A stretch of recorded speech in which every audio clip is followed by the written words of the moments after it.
also the National Space Society, Life to and Beyond Foundation, Moon Village Association, Mars Society for All Moonkind, Alternative Planetary Futures Institute, Innova Space, Space Professionals International, the Lifeboat Foundation, International Moonbase Alliance, and the Space Development Foundation.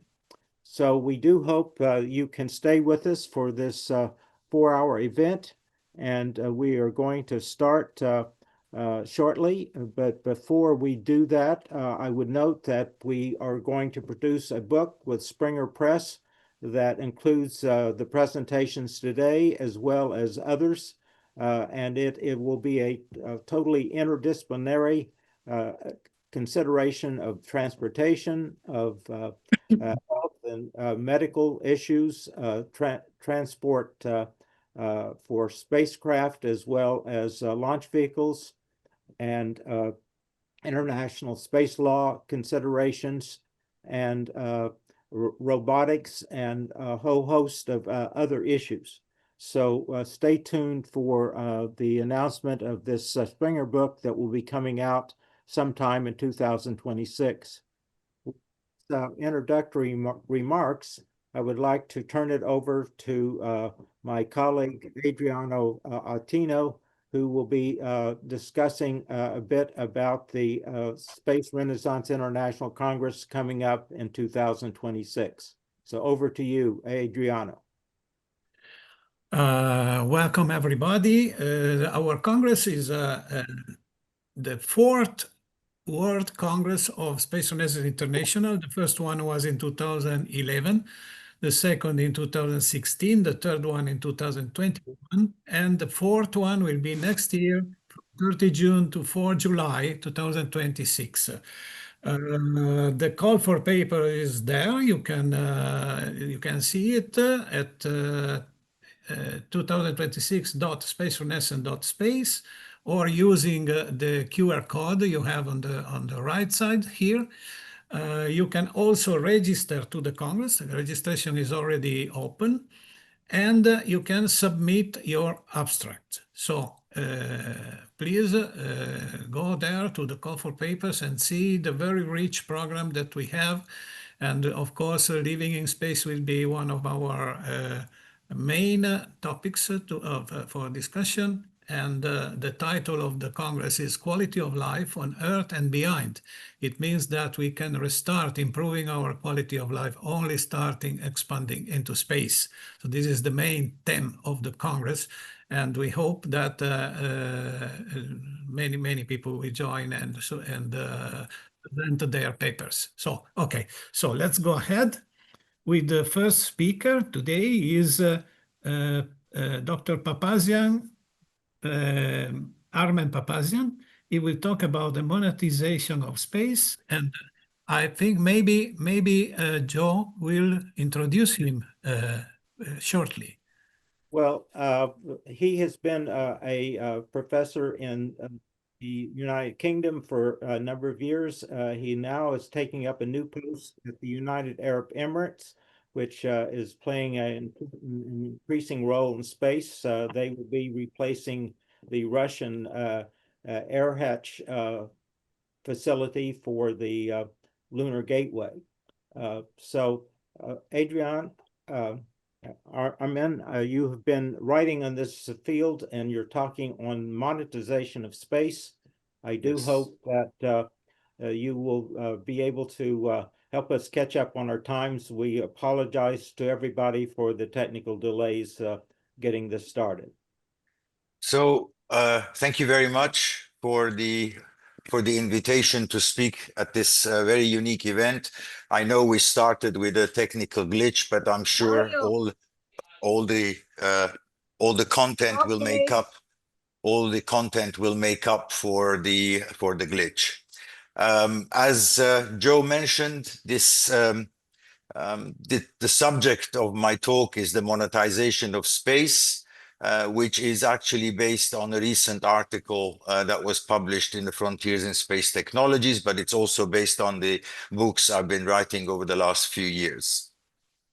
Now, fundamentally, the right place to start is to understand that living in space begins with to understand the subject matter. We have to start with human productivity in space. And the thesis that I present is that we are going through a phase of human productivity that is suffering from some configuration error. And that configuration error is primarily due to the financial and monetary economics that we have today, that our entire human productivity is guided by. To give you an example, if you just take that square, that tiny little square, and then we look closer from the low Earth orbit to the atmosphere and to the oceans, between the just right underneath that sky is the Great Pacific Garbage Patch, which is the #1 on top, and the many millions of debris that are currently in orbit, as well as the carbon in our atmosphere. So human productivity today is effectively careless, and we are littering every environment we touch. Now, I'm not going to talk about the sustainability aspect in this discussion, so I'm going to focus on outer space exploration specifically. So we know that January 2024 was the busiest start to a year since the space age dawned in 1957. There is a new age that we are embarking on when it comes to orbital launches. Between Q1 2023 to Q2 2025, humanity achieved 625 orbital launches. 92.48% of them were achieved by the US, China, and Russia. In other words, a dozen countries out of 195 are enabling and defining our footprint beyond our atmosphere. Now, if one were to look closer to these 12 or so countries involved in achieving orbital launches, in this table you can see them ranked by their GDP, by current prices. One of the things you will observe, by the way, there are two countries here included, the United Kingdom and United Arab Emirates, which have achieved no orbital launches.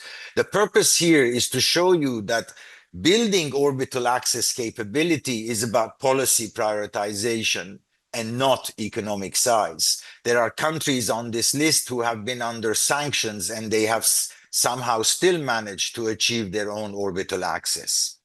If we look at the number of spacecraft and upmass that has been sent to orbit and the individual providers in the same period between Q1 2023 and Q2 2025, we observe that there are 36 providers, public and private, civil and military, and the number of spacecraft that has been sent to orbit is 7,894.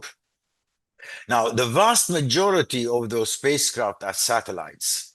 In fact, as of May 2025, there were 11,700 live satellites. The expected and projected figure is that by 2030, we're going to have 100,000 satellites orbiting Earth. Now, the point of all this is that the space activity, the growth in the space sector, has been primarily focused on using space-based infrastructure to deliver goods and services on Earth, and of course, for national security. And soon enough, and we are already hearing about this, we're going to have AIs in orbit because of all the potential benefits of having solar-powered data centers orbiting Earth. And part of this reality, and also reported by a very recent study by the World Economic Forum and McKinsey in 2024, is that space exploration applications made up around 2.5% of the space economy. Now, what this actually means that human productivity is effectively still earthbound. If you look at the global economy, space economy in size, it was measured to be 630 billion in 2023, expected to grow to around 1.8 trillion, so with a 9% per year growth rate. But interestingly, if you compare this figure for 2023 with world GDP data and global wealth data, you will observe that the space economy is still very tiny, 0.6% of GDP in 2023 and 0.13% of global wealth. The same year, world military expenditure was 2.3% of world GDP. In fact, this has grown in 2024. So in other words, humanity spends more on protecting itself from itself than on building its collective future in outer space. Now, why is that? Why is that our human productivity is careless and earthbound? Well, my argument is that basically the current status or the current state of affairs is directly linked to our financial value framework, financial mathematics, and monetary architecture. Now, how is that the case? Well, basically, our financial value framework, financial mathematics, and monetary architecture are built around risk and time. Basically, there's no space. Our physical context is missing from our framework, mathematics, and architecture. In fact, it is built entirely around the mortal, risk-averse, return-maximizing investor. If you wanted any proof for this, you can check all the equations of value and return in finance. And these are some of them, but a very big representative sample. Some of them have earned their authors the Nobel Prize in economics. Well, none of them have any space parameters. None. No context, no impact, and no responsibility. So therefore, one shouldn't be surprised with the way we treat space on Earth and as well as beyond. So the spaceless financial value framework and mathematics constrain the public and private parts of the outer space economy because they force all the entities to prioritize cash flows. So in other words, going to the moon, going to Mars, expanding the human footprint have no intrinsic value based on these models. Now, on the monetary architecture side, and I am coming to the close of my argument, all forms of fiat money are created through or backed by debt instruments. So that's our monetary architecture, like quantitative easing, which you I'm sure have heard about, and what was used to inject all those many billions during the 2008 crisis, as well as the pandemic. While QE, which is a way of creating new money, is basically based on purchasing bonds with freshly created central bank reserves. Bonds are valued through this equation. It doesn't matter what the equation says. The fundamental idea here is that it's built on assessing cash flows based on risk and time parameters. And time is actually calendar time. Now, if you think about what calendar time represents actually astronomical observations. A rotation is a day, a revolution around the sun is a year. Now think about it. As the entire money supply that is on Earth, and watch the date at the bottom, this is a NASA provided video, it's a simulation obviously. We live in a civilization that monetizes risk and calendar time. In other words, we monetize the fixed movements of Earth, but not Earth itself, not space. And that's the entire monetary architecture. And for those who were wondering, cryptocurrencies do not address the issue. Basically, what I propose is that we need to introduce the dimension of space in finance, and space being our entire physical context, stretching from subatomic to interstellar space, and every layer in between and beyond. I offer equations that we can use in order to integrate the responsible monetization of space into our models. Then I offer the design of instruments with which we can fund the expansion of our footprint beyond our planet on the one hand, which is basically the monetization of space, and as well as the healthy transition of our economy on Earth, on the planet. Thank you very much. Thank you, Armin. I think we Thank- saved. Thank you, Armin. I do. I wanted to note that you are the founder and director of the Space Value Foundation, and a very interesting presentation. I would like to start with the first question of that, because it is a very long time from investment to payout, and the risks are high. Are there other ways to incentivize investment in space ventures, such as guaranteeing a certain percentage of future payout, or other types of incentives to overcome the fact that it's a very long time, very high risk, and people look at the value of money over time and see this is a very hard thing to do. So are there strategies? Yes, absolutely. First of all, you're correct. The high risks and distant returns are one of the fundamental challenges in the space sector.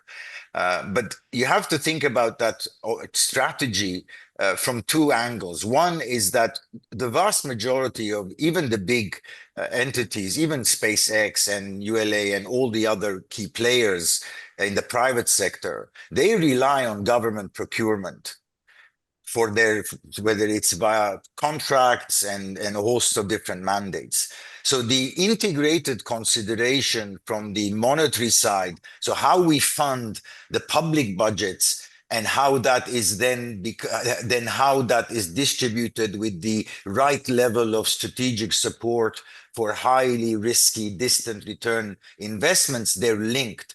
But it has to begin on the monetary side, because the space sector would not be able to really become that expansive platform without that fundamental public budget. So I would say that it has to begin on the public side, and the strategy would be to provide the kind of instruments that can fund highly risky and distant return investments. Adriano, do we have other questions that come in on the chat line? Not yet. So let's go on then to the next speaker, because No, I think we Armin saved 3 minutes, so we have still time for another question if we have someone here. we have some questions in the chat. So, Susan, can you pose it then? I think Jerry Stone has a question. Can you just mention it then? Yeah, Jerry, yeah. You want me to read out the question? no, Jerry's on, so go ahead, Jerry.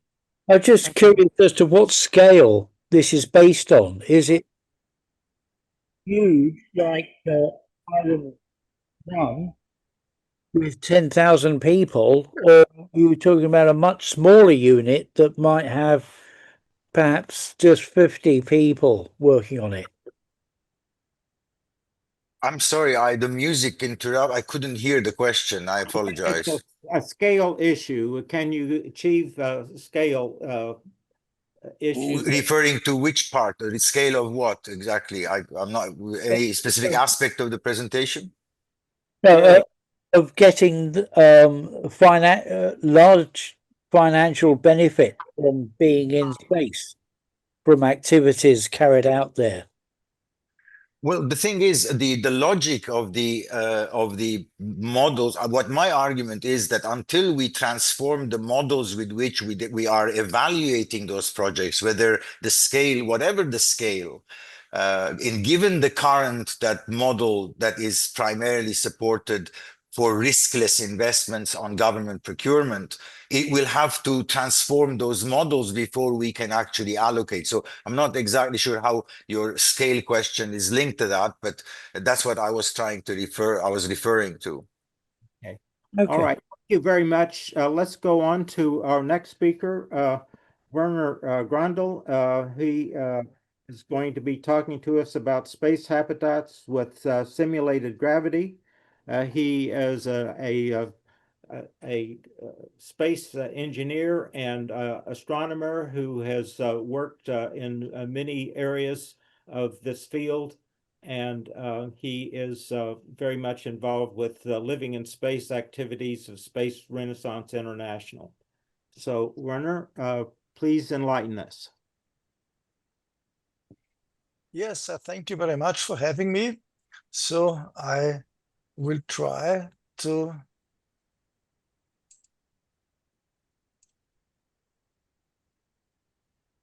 join.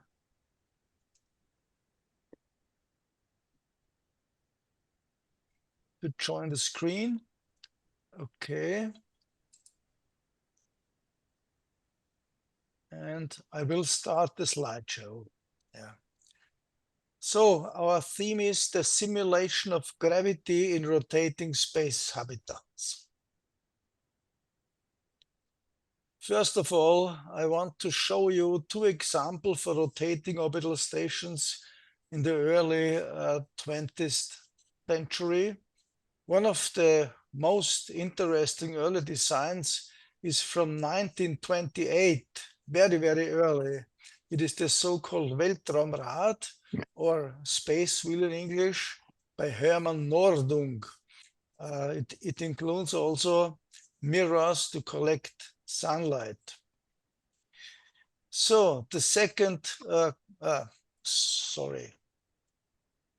second orbital concept for a rotating orbital station is from 1968. It is from the movie 2001: A Space Odyssey. I think many of you know this movie. Now, what is artificial gravity indeed? It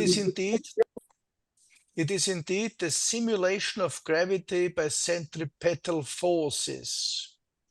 If we look at the effects of microgravity on the human body, there are some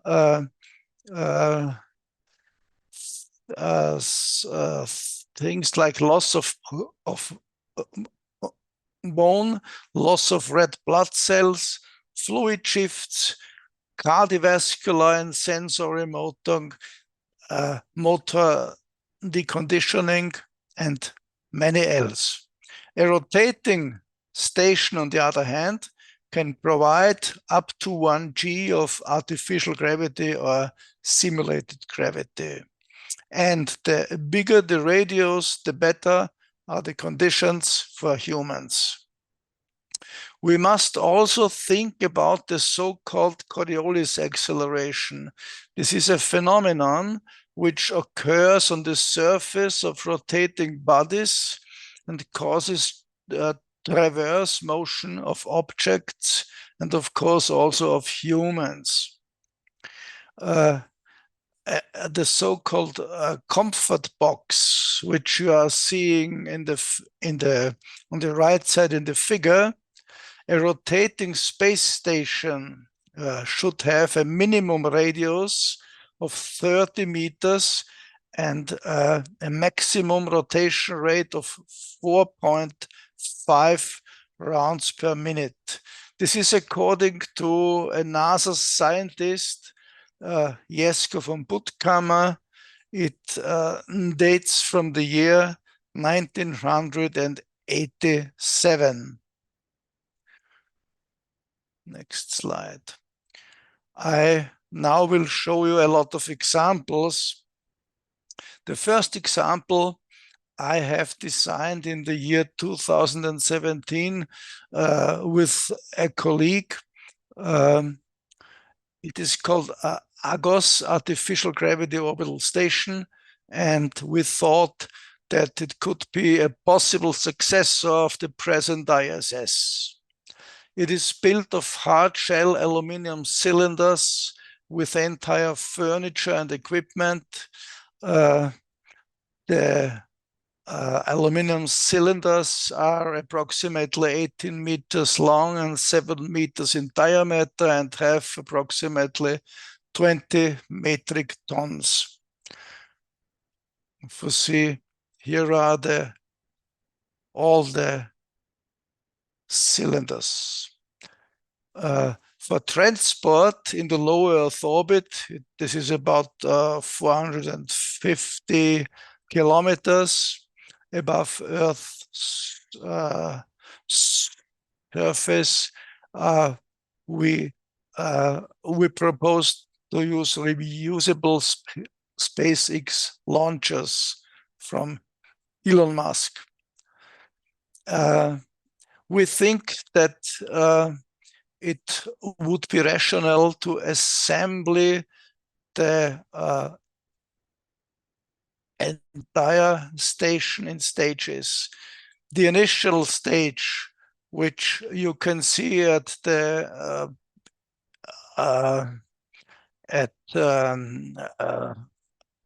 on the right side, figure 1, it contains of 4 living quarter modules which provide 90% of terrestrial gravity, and 4 zero gravity modules, and 1 module for spaceships to dock. The total launch weight, which I have calculated, would be about 270 tons. The entire diameter is about 102 meters. The rotation rate is about 4.2 rounds per minute when it rotates. For the first step, 16 launches are necessary, including robots, for assembly and for the first crew. The first crew may have about 24 persons.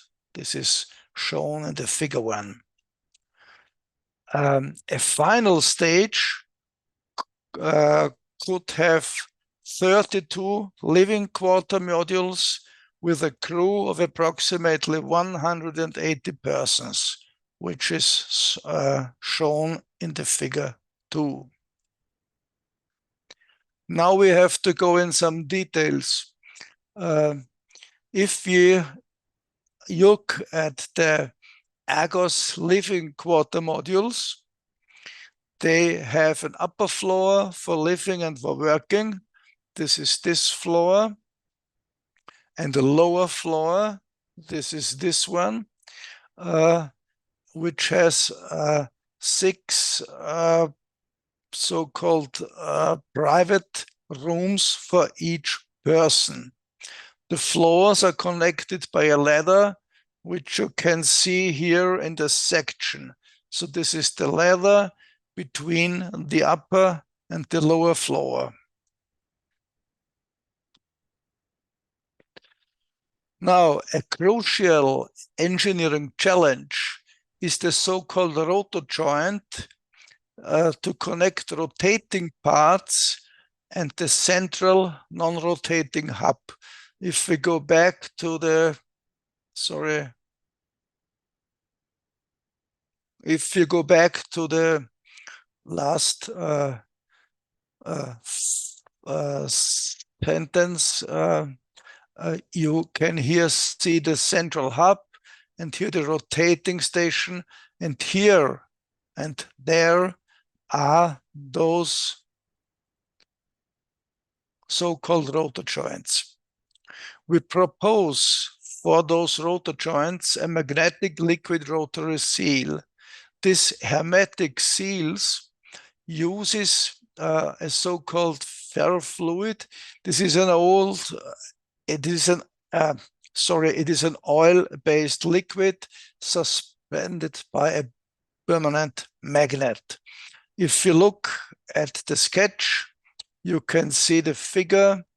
It has a rotor and a stator and auxiliary fluid tanks, and of course also some ball bearings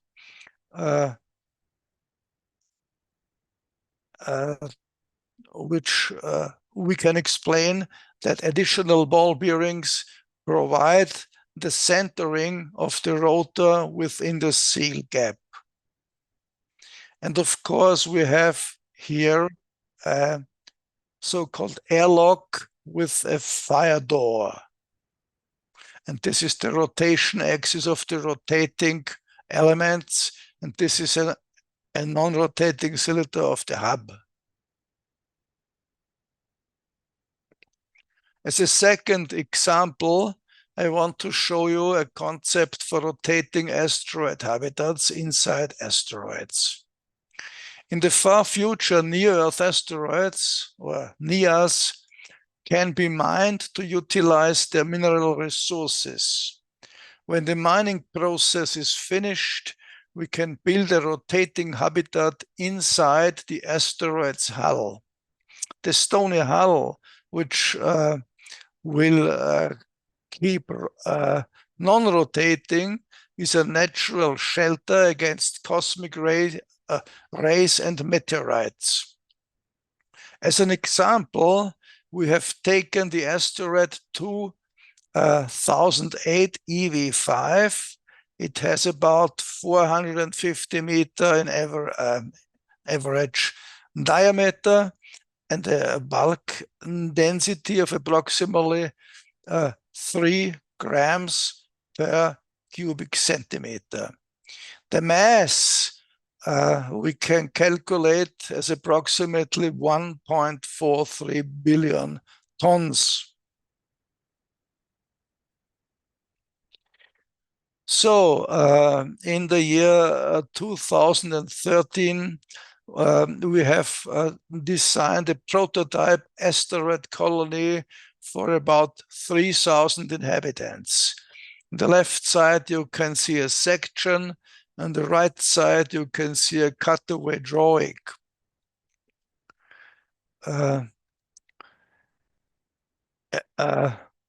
We have a cave inside the asteroid, and inside the cave we can build a rotating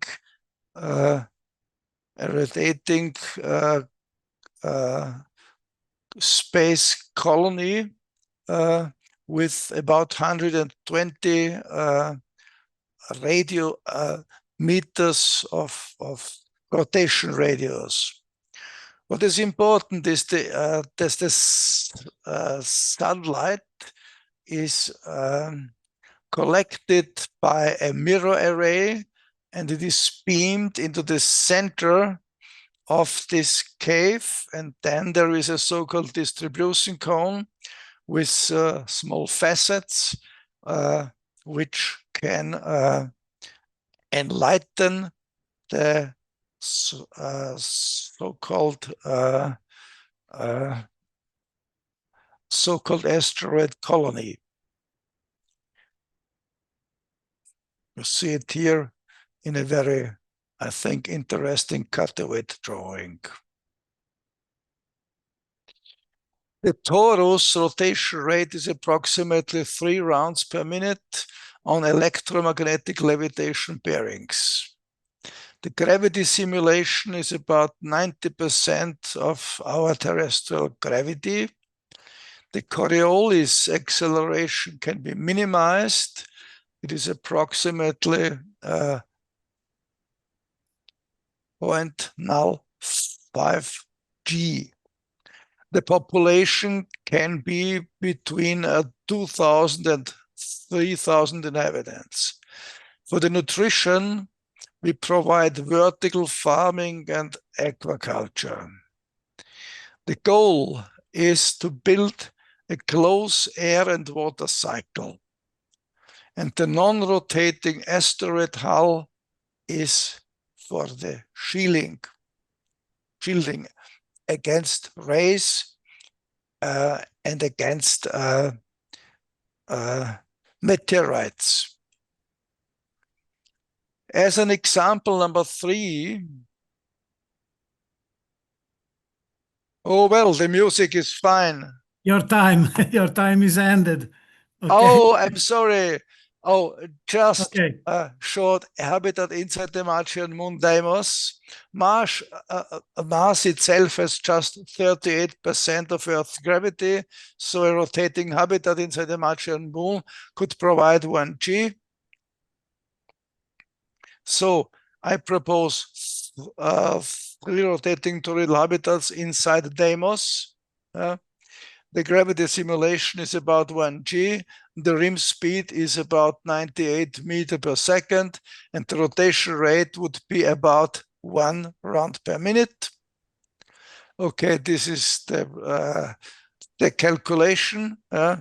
Each torus has about 7,000 persons as inhabitants, and a very huge volume of air of 114 million cubic meters. In the long run, we can build large, free-floating, rotating colonies like the Gerald O'Neill's Island 3. So that's all. I thank you for your attention. Thank you very much, Werner. Do we have questions for him? I will just pose one question of that. You have proposed some fairly large facilities that will require a very significant resupply. I'm wondering with AI and robotics whether we could make these facilities smaller in scope with less resupply, given advances in AI and robotic capabilities. And of course, the robots would not have to be in the artificial gravity or simulated gravity part of the structure. Any comments?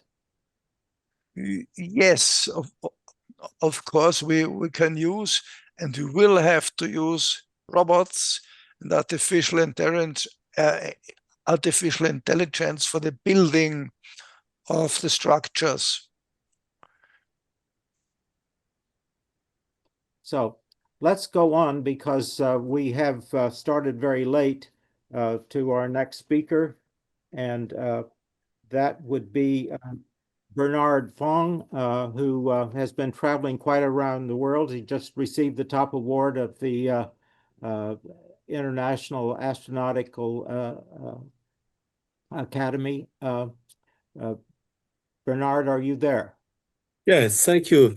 So, welcome from all over the world, but now back to Europe. And after having attended the International Astronautical Congress in Sydney and a number of events in Australia, in Asia, in Europe, I'm back home to do some work. And I would like to talk about our initiative, Space Renaissance for All, which was really started jointly by our Space Renaissance International, as well as in collaboration with a number of partners. So here's my presentation. If you can see it. Is that Not good? yet. Is it full screen? No, not Oh, yet. no. Okay, not yet. Okay. There. Here we go. Yeah. So, Space Renaissance for All. So, a contribution to our Living in Space worldwide event. And so, I'm very pleased to be here also on behalf of Space Renaissance International, co-organizer of this event with Adriano and a number of colleagues. But also, I'm leading a research foundation, LUNEX, Space Sub Euromoon Mars, and as well some teaching duties as professor in Leiden, in Riga, a new space photonics chair, as well as in the Nanjing University, where we had also some human factor research. And I come from a long time where I was chief scientist at ESA and still continue as a vice chair of the COSPAR Exploration Panel, as well as a scientific planetary commission. So, what is our mission at Space Renaissance International? To promote the expansion of civilization into outer space, but also to connect aerospace and new space companies, individuals, institutions, space agencies to boost technological and social development for civil expansion into space. We want to promote economic, cultural, political relationship between our members and provide services and products and develop some education and outreach initiatives worldwide. And actually, we want to integrate not only science, but also technology, even philosophy, legal, ethics, and society and art. So our vision is of a perspective of an open world, a solar system civilization, starting with geolunar space and going beyond into our whole solar system. So, as Adriano, one of our founder, mentioned, we had a number of congress, but the latest was in 2021, Space Renaissance Congress, Civilian Space Development, and where we had some very prestigious speakers and guests. And at the occasion of this, the whole community made a series of recommendations of what could be an action plan for 2021-2025. And this includes some of these items. Action, going forward to the moon. Develop proper industrial infrastructure to produce fuel in space. Recover space debris and reuse them.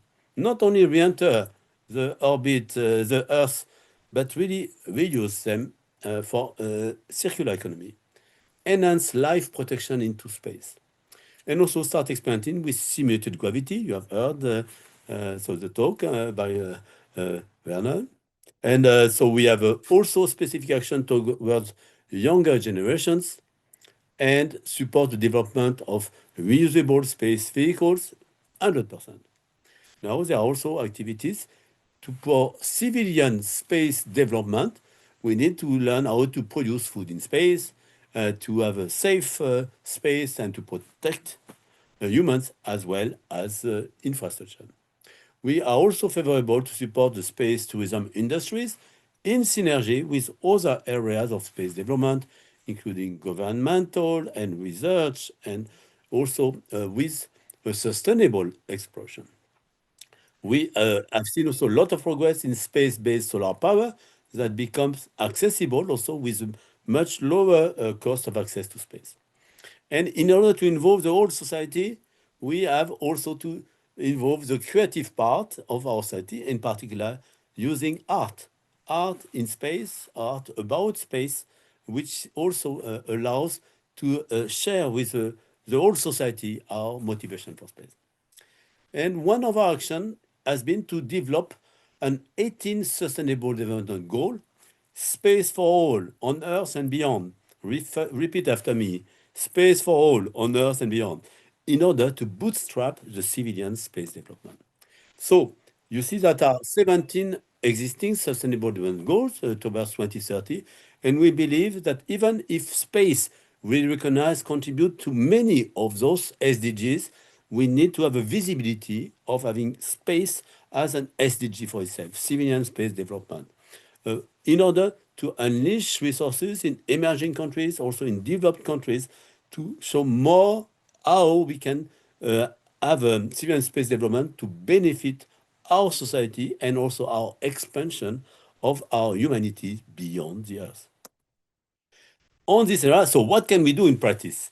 We got lucky to write a grant to the European Commission with 5 universities and a number of partners, and actually Space Renaissance has an agreement with our Eurospace Hub Consortium, and we try curriculum for the next generation of space professionals.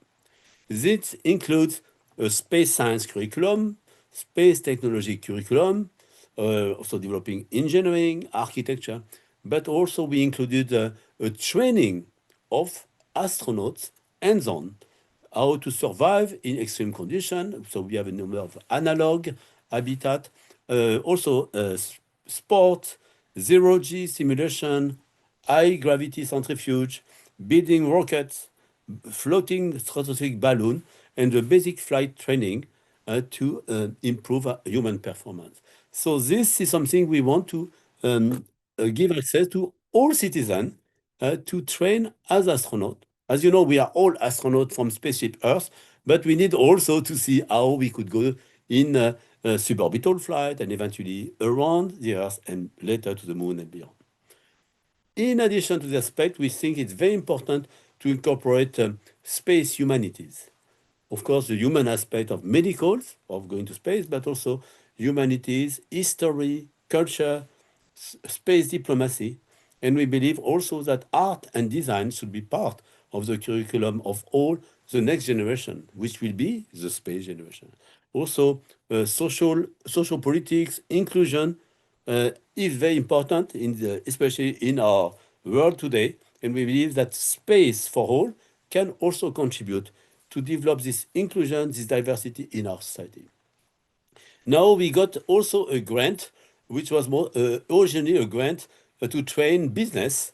Then we incorporated a new pillar, which was a pillar on space management and business and economics, how to manage project, how to find sponsorship, how to develop career, how to manage data, but also how to communicate to the public what we do and how to train and educate the public as well as the next generation.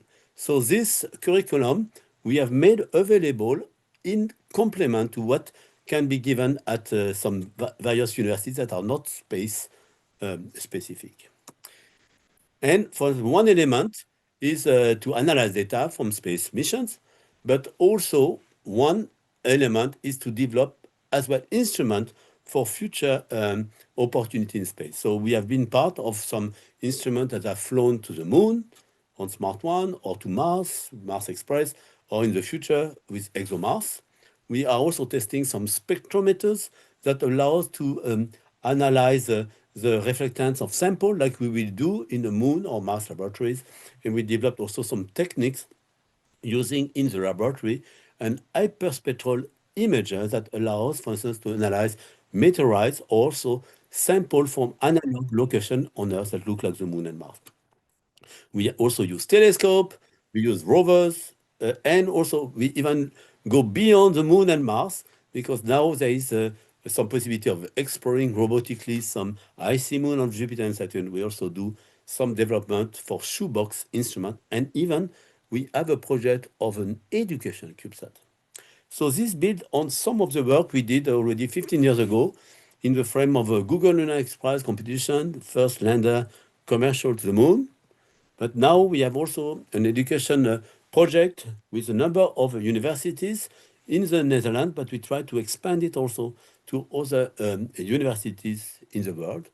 And for instance, we developed a concept where we could have a CubeSat around the moon to observe the moon, but also a CubeSat on top of a rover wheel that could explore the surface of the planet.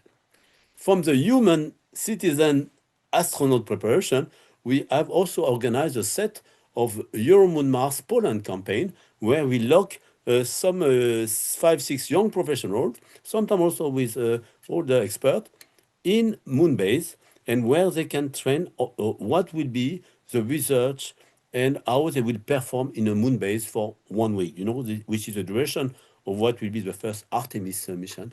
Here we had some crew of engineers, scientists, even medical doctors. Now, we have also, with the support of Space Renaissance and LUNEX and funding from the European Commission, we have built a mobile moon laboratory that can go from university to university. So we use it for research. It was built in Italy. We use it in Padova, actually also for Science Week, where we had 10,000 visitors, Paris Science Week as well. And now it's in various locations. We have used it for training young professionals, but also for a public outreach event. And we have even some young astronaut candidates that were part of the simulation. So we try as well over the world to develop some initiative building field work and habitat in places that look like the moon and Mars, like Utah, Mars Desert Research Station, Hawaii, Etna, even Iceland or Atacama. Now, one other element is a humanistic one.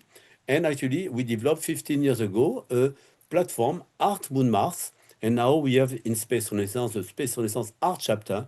And together we have worked on putting a gallery on art in space. And this was flown in the 2022. And we want also now to fly it to the moon, Moon Gallery. Before that, we developed a Space Renaissance for All gallery. So reusing some experiment that we had flown to the International Space Station, we have selected a number of scientific samples, so samples from various parts of soil and rock from Earth, even some meteorite from the moon Mars and asteroids that came on Earth and we sent back to space. But also we made a call for artists, and we have 25 artists that contributed miniature artwork that we have put on this train. But we want also to celebrate Space Renaissance for All partnership. So we gave also a tribute to various organizations. You can see on the right the Space Renaissance logo, but also Space for Peace, another movement. 1 minute. Thank you. 1 minute. Thank you. Space Generation, that's my almost last slide. And a number of collaborators that were part of this project. We also sent some seeds to space, and we have flown this with 40 organizations, some of them which are supporting our SDG 18. We launched it with SpaceX and on the next capsule of the Exploration Company on the 23rd of June 2025. And I have still a spare of the capsules that we have shown at various events all over the world, in India, Global Exploration Conference, at Shanghai Conference, so you can see it in the hand of some Nobel Prizes and the director of UNESCO, Youngster, and so on. So in a summary, we have a number of activities for collaborative research, instrument, space mission, but also the humanistic and social aspect is very critical. And we have taken part and helped organize a number of events last year. So that's what we did last year. See you next year for the Space Renaissance Congress and other events like COSPA and ISC, where we'll be present. Thank you very much for your attention. Thank you very much, Bernard. Do we have some questions for Bernard? If not, we will go to Susan to make up some time. Susan, Thank you. Dr. Thank you very much, Thank you Bernard. very much. And you're all welcome to use some of our facilities and join us at our Congress. Right. So, Dr. Susan Jewell is also very active with Space Renaissance International. She is the founder and CEO of what is known as MARS, which stands for the Moon Mars Astronautical Academy and Research Science. And she directs long-duration simulated missions to Mars and does research in space medicine. And so we now welcome Susan on board to give her presentation. And that's on integrative health and AI and other topics. So Thank you so much. Can you hear me? yes. You're right. Thank you so much, Joe, for inviting me here and for that wonderful introduction. So I am going to put myself on, I take my video off because I have limited bandwidth. I'm going to share my my presentation. So just let me know you can see it. Give me a second. Let me see. All right. All right. Let me know if you can see my presentation. Yes. Okay. All right. Wonderful. Okay. So, with that said, let's, why are we doing this? Okay. I'm having issues here. Give me a second. All right. All right. Well, welcome everyone. My talk today is living integrated space health, agentic AI, artificial intelligence, and precision medicine. So I'm Dr. Susan Jewell. I'm a physician scientist, an analog astronaut, and the CEO of MMARS, stands for Mars Moon Analog Astronautics and Research Sciences. And we formed this organization nearly 11 years ago.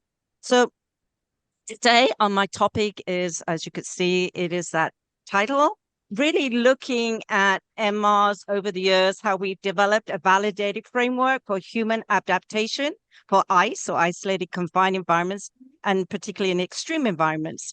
So these are same conditions that astronauts would face when we go to, the moon, Mars, and beyond.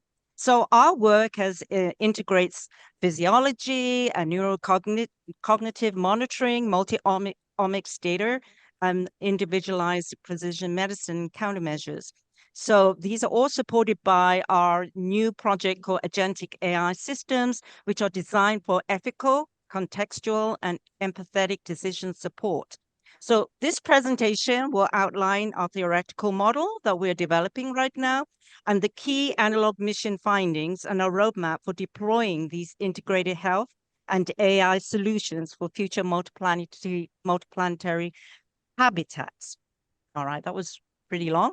So really, first of all, I'm going to say, when we ask, what does it mean to live in space?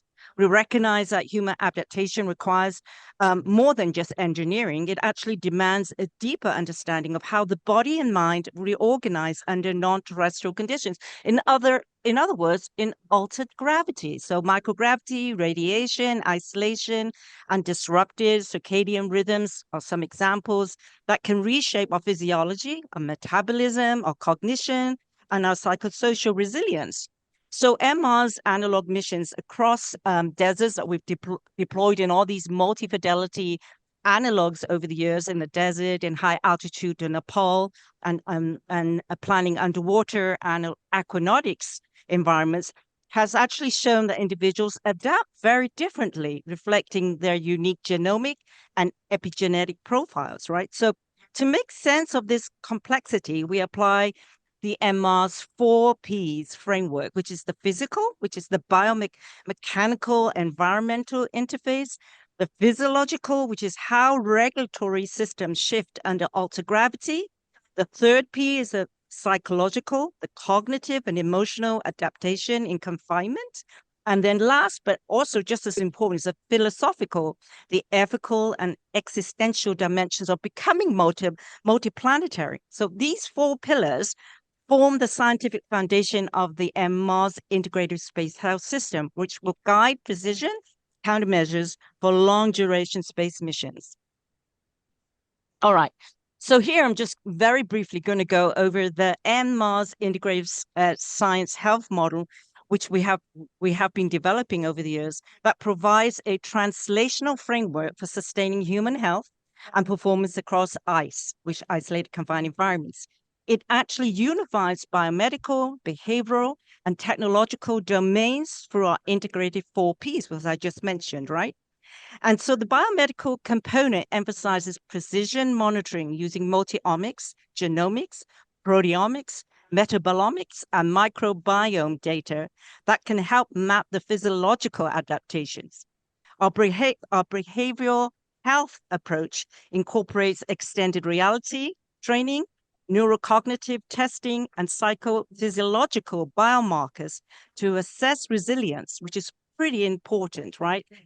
How do you adapt? How do you build resilience? And also team dynamics and emotional regulation. These are the psychological factors that you need to look at. So the technological interface integrates the AI-driven analytics, wearable biosensors and digital twin modeling, which we're working on to predict and mitigate health risks in these real-time missions. So together, these elements actually shift space medicine from reactive treatment to proactive prediction and interventions.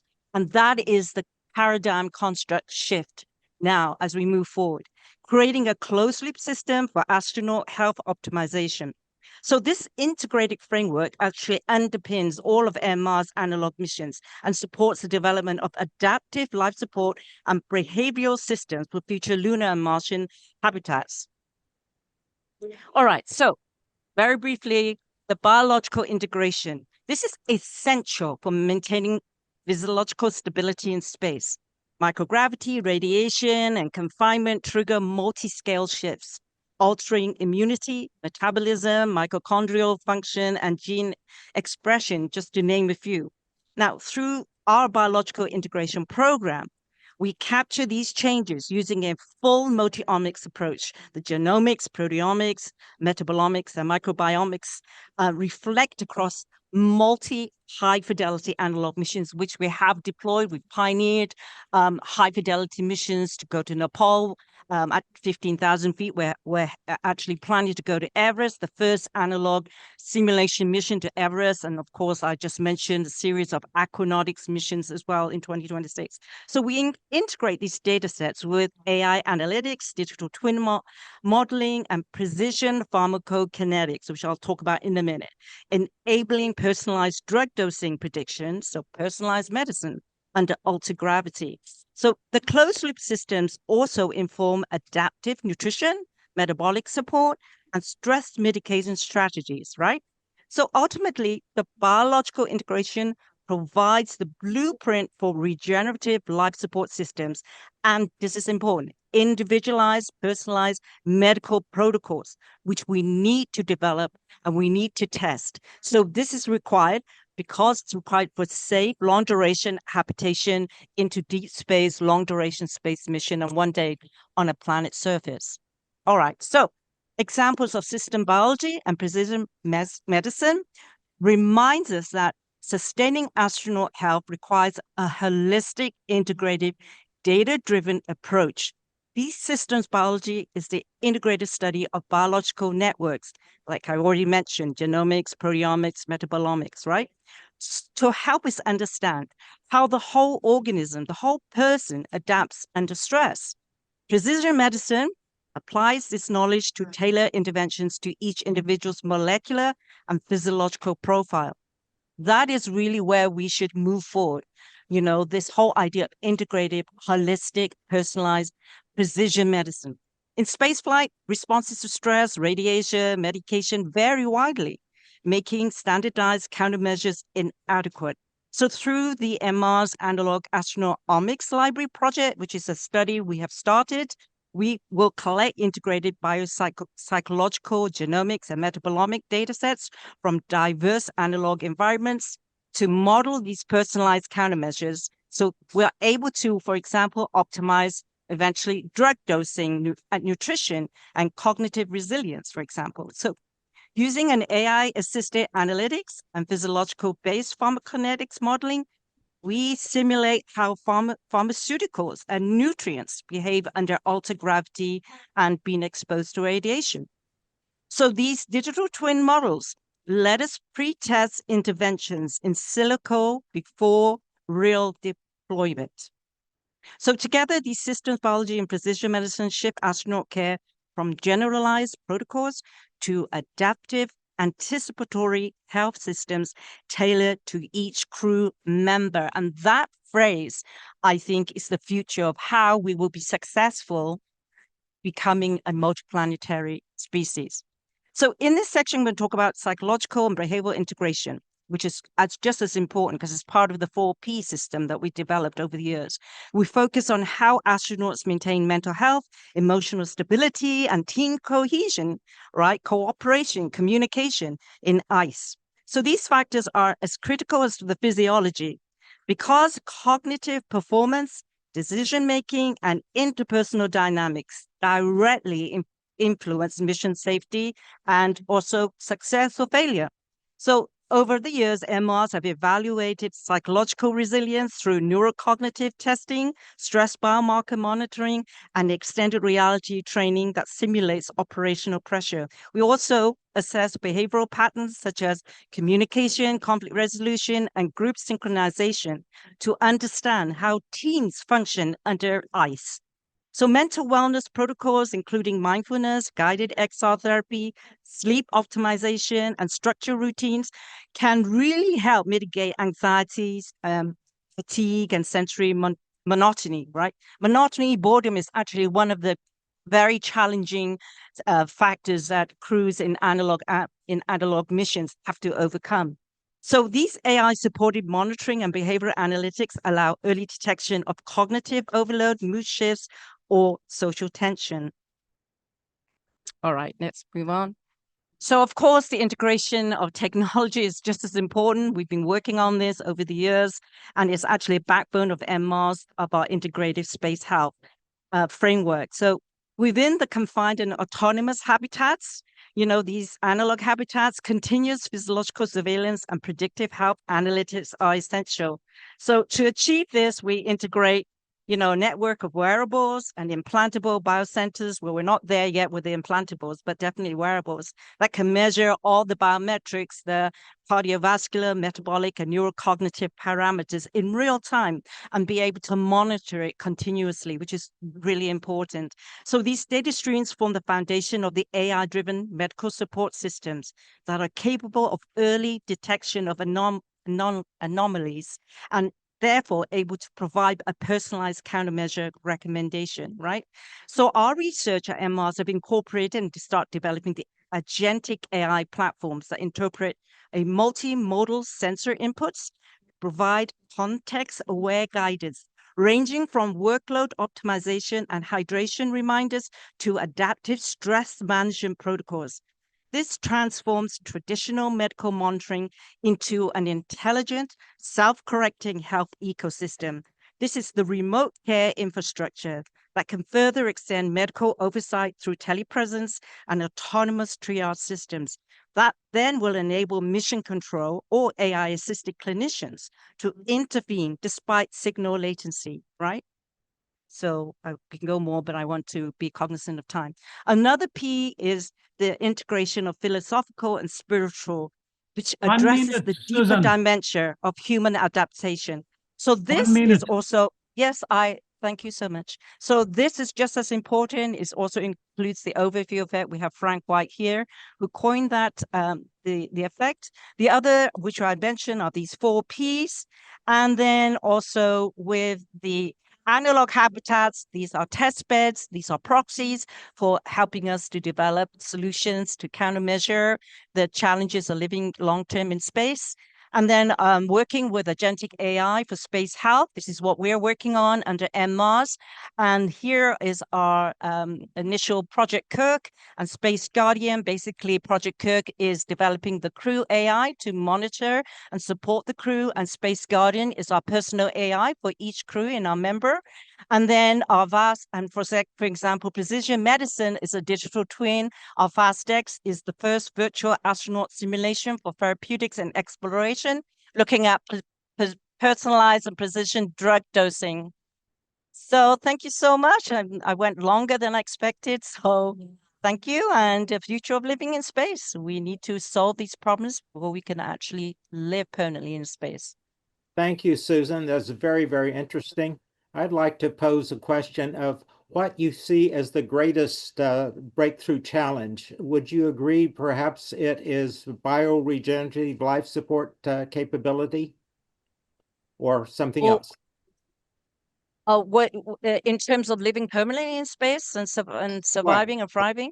Right, for Well, multi-generational life support. Yes, well, obviously, one needs to really think that if we are going to be successful to thrive, I'm not talking about surviving in deep space and on planet surface, being multiplanetary, we need to think about being autonomous, independent, untethered from Earth, right? And I think that's the only way. So with any of the technologies, all the 4 Ps I just mentioned, we have to be able to train and to develop these models. And yes, incorporating the AI-driven components into it to allow us to reach that place. So this whole paradigm construct of being totally independent, autonomous from Earth is the only way that we will actually manifest that vision to become multiplanetary. Okay. So one short question by Bernard. Yeah. Bernard. I think very impressive work, both fundamental and very applied. So one little comment: against boredom, monotony, and conflict, I have a solution. I give my astronaut a lot of work. They do a lot of research and try to motivate them for research. My question to you, so what is the demographics and what is the scale of the different experimentation that you do? And how do you mix the different countries? How do you mix the different discipline and the different characters?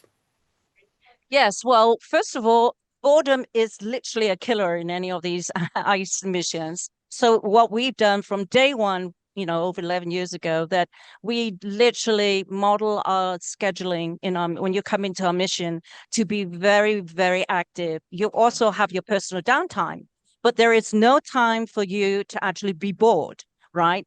And also, which is critically important, which is one of the P's, the psychological and the spiritual, is we incorporate a lot of astral wellness activities. So you already mentioned art, but there's also bringing in the technology, like putting them into a virtual reality simulation, going actually into an aromatherapy Zen area that we have in our base camp. So these are really important because you have to also look at the human person, not just like, oh, it's all technical or it's hard science. You have to look at them from, you know, as a whole, right? So another important aspect I think we tend to neglect is the inner space journey. How do you actually, do you know yourself enough spiritually, your own inner space? Do you know who you are, why you're doing this, where you're at, where you're going? And I think that's the important, I think, aspect that we tend to neglect. I like this big music that tells you Yeah. to end your talk. Thank you very much. Thank I- you. Next we go to something Bravo. entirely new, but not necessarily uh, uh, in other words, going back to Arthur C. Clarke, we have heard about the space elevators, and people have been very skeptical of the idea. But our next speaker is actually the chief architect and on the board of the Space Elevator Development Corporation. Peter Swan is someone that I've worked with and interacted with for many decades. He's a member of the Academy, and he actually believes we can do space elevators, and that combining them with launch systems can, if you will, speed the development of living in space and the cost effectiveness of living in space. So Peter, it's all yours. Well, thank you. I'll do a quick share my screen here, and let's see if we can make that work. We made it work earlier. How come it's not working now? That's always a question, huh? Let's see. Share screen. It's not looking good here. Let me try one more time. Adriano, do you have his proposal? You could bring his. Yeah, let me try one more time. Allow screen. Go over here. Hit it twice. Share. Oh, there we go. Share entire screen. Got it. Okay. Is that showing up then? Yes, Pardon? Yes. yes, clear. Okay. You can go. Okay. Yeah. Okay. So we're good here. We'll start here at the beginning. Welcome to the general Sorry, look. but you're actually going through the whole presentation. We need to go back to start and start I'm over. at the start. Yes. Okay. But Thanks. cycling through. It's cycling through. So you need to. Cycling through. Yes. Oh, okay. Let's see. Go back to the beginning here. That's interesting. Let's see what we got here. Share your screen. It says, has it stopped cycling? Well, now it's just. You can still see your screen. You can just open the PPT. Okay, it's on the original chart, That's it. That's I presume. Is No, that now work? it's going again. Okay, well, I guess we better escape and go to you're captured. You're good. Stop sharing. Let's do that. Okay, you've got it. You can toss one up. Adriano, Who's in charge? Who's in Adriano, charge can you here? bring up the I can, Peter, I can show your slides if you like. Just a moment. Please do. For some will reason, open. I mean, we checked it earlier. It worked. I don't know why it didn't work now. No, because technology makes strange things every day. Yep. Just a moment. I will share.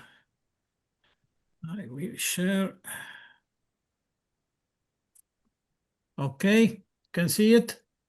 not yet. I don't see it. You guys see it? Not yet. That's interesting. Okay. Adriano, maybe if you put this in, I think we are seeing the screen, but not the PPT. We're not seeing the PowerPoint. Yeah. So are you bringing it up, Adriano? Tap us here. Ah, my God, I'm blocked. Adriano, maybe if you can share the entire window. Oh, no, the problem is that I am blocked again. I am blocked. My machine is not working properly. Okay. Oh, my Peter, God. try again. Okay, let's try this again. I'm not sharing the right one. No, the problem is that I don't have the control. Stop sharing. Okay, if you stop sharing and I'll try again. Yes, I'm trying.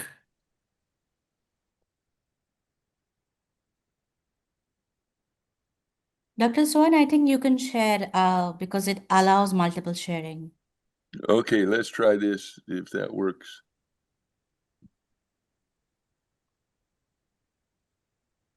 It says view options and it's not giving me the options.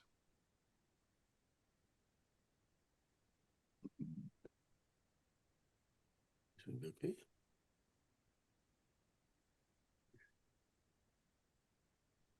Did that work? Yeah. Okay.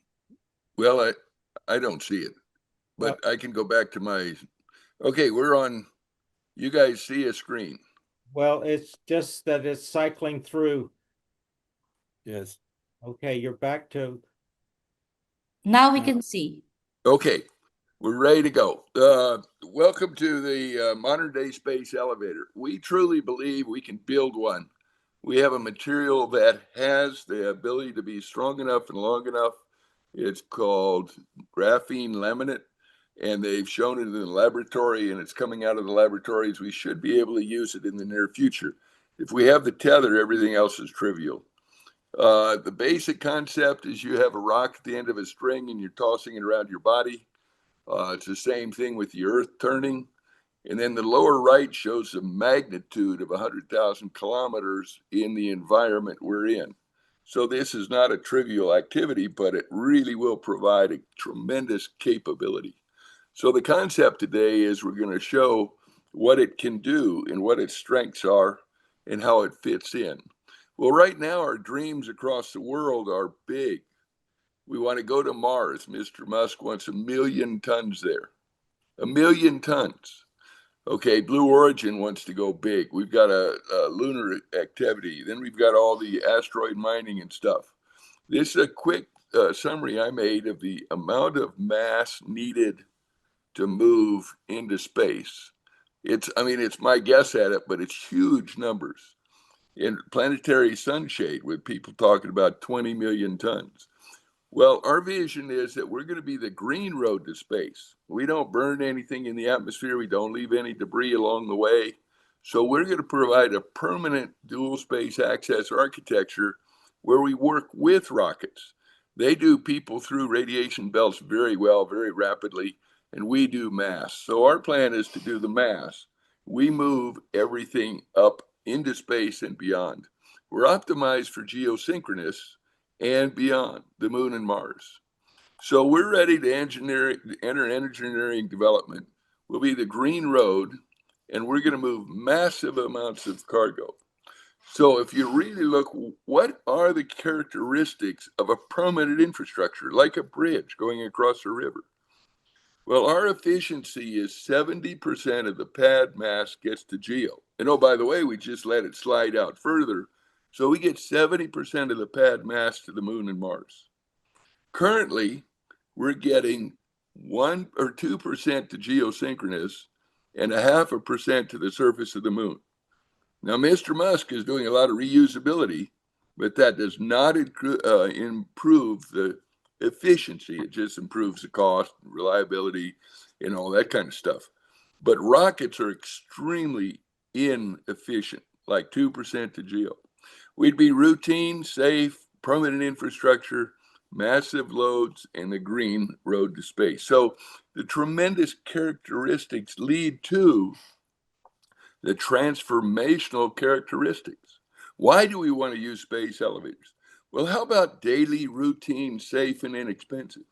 Oh, unmatched efficiency of delivery to destinations, 70% delivered versus 2% or 0.5%.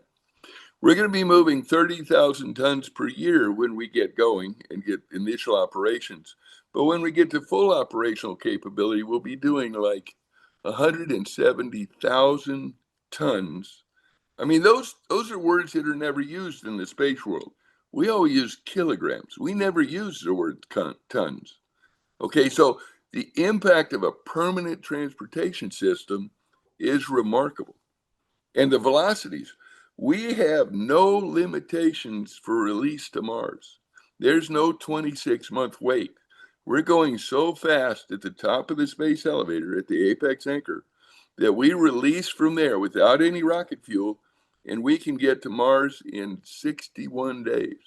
Now, that's the fastest because we got the whole cycle of the two planets rotating around.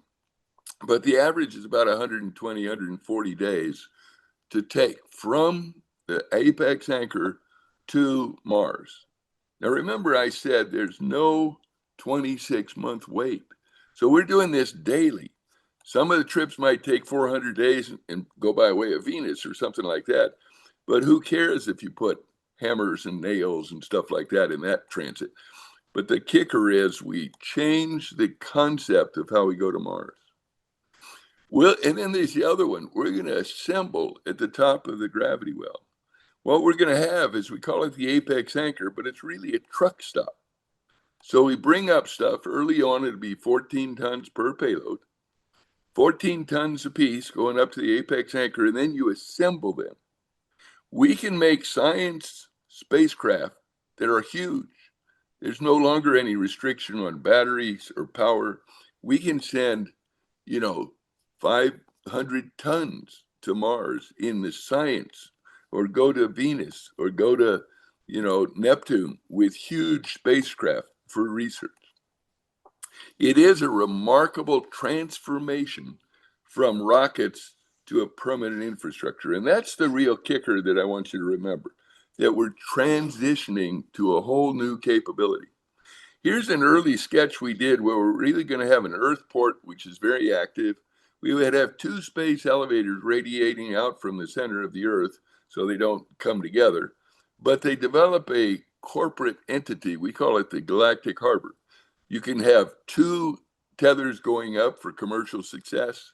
You can have one going up and one coming down, one principal, one backup. But the real kicker is we transition to permanent bridges to space. Unmatched delivery. This is so huge, so incomprehensible to a rocket person.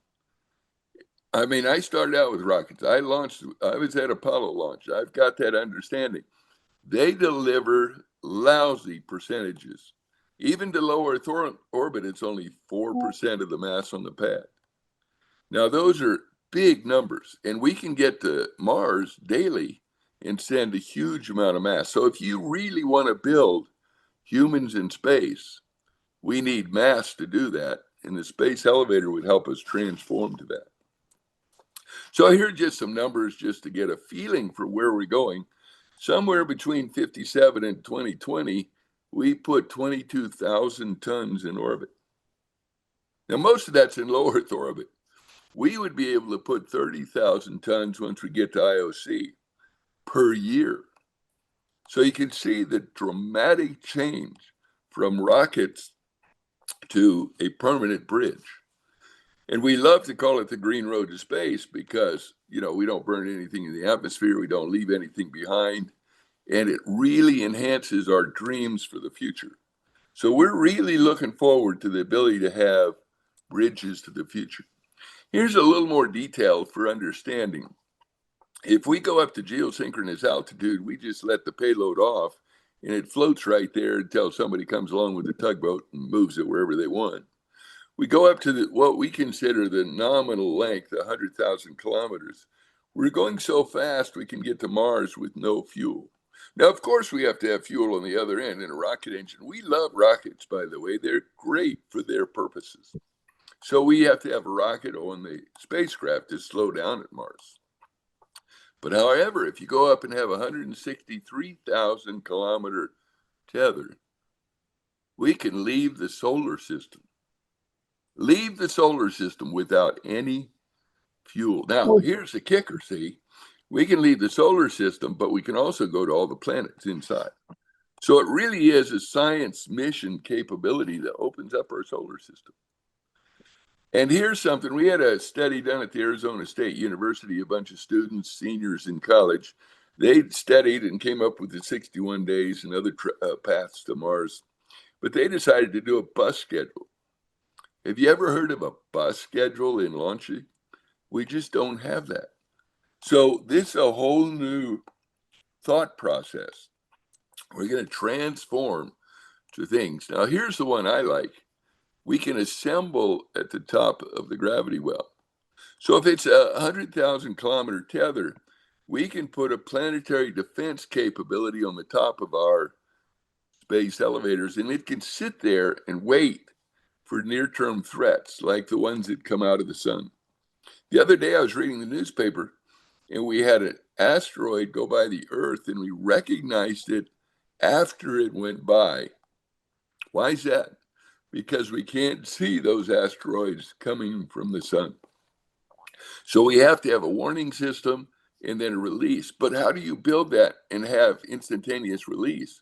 Well, you do it at the top of your space elevator. You bring up payloads, you assemble the rocket, you assemble the asteroid buster, you assemble the guidance, and then when you need it, you release it. So the point is, the truck stop at the top of the apex anchor is really far more than just a counterweight. We can build spacecraft there. We can assemble things, repair, refuel, all kinds of things. So the real kicker is, what's our architecture today? How are we looking at this problem? What are we thinking about?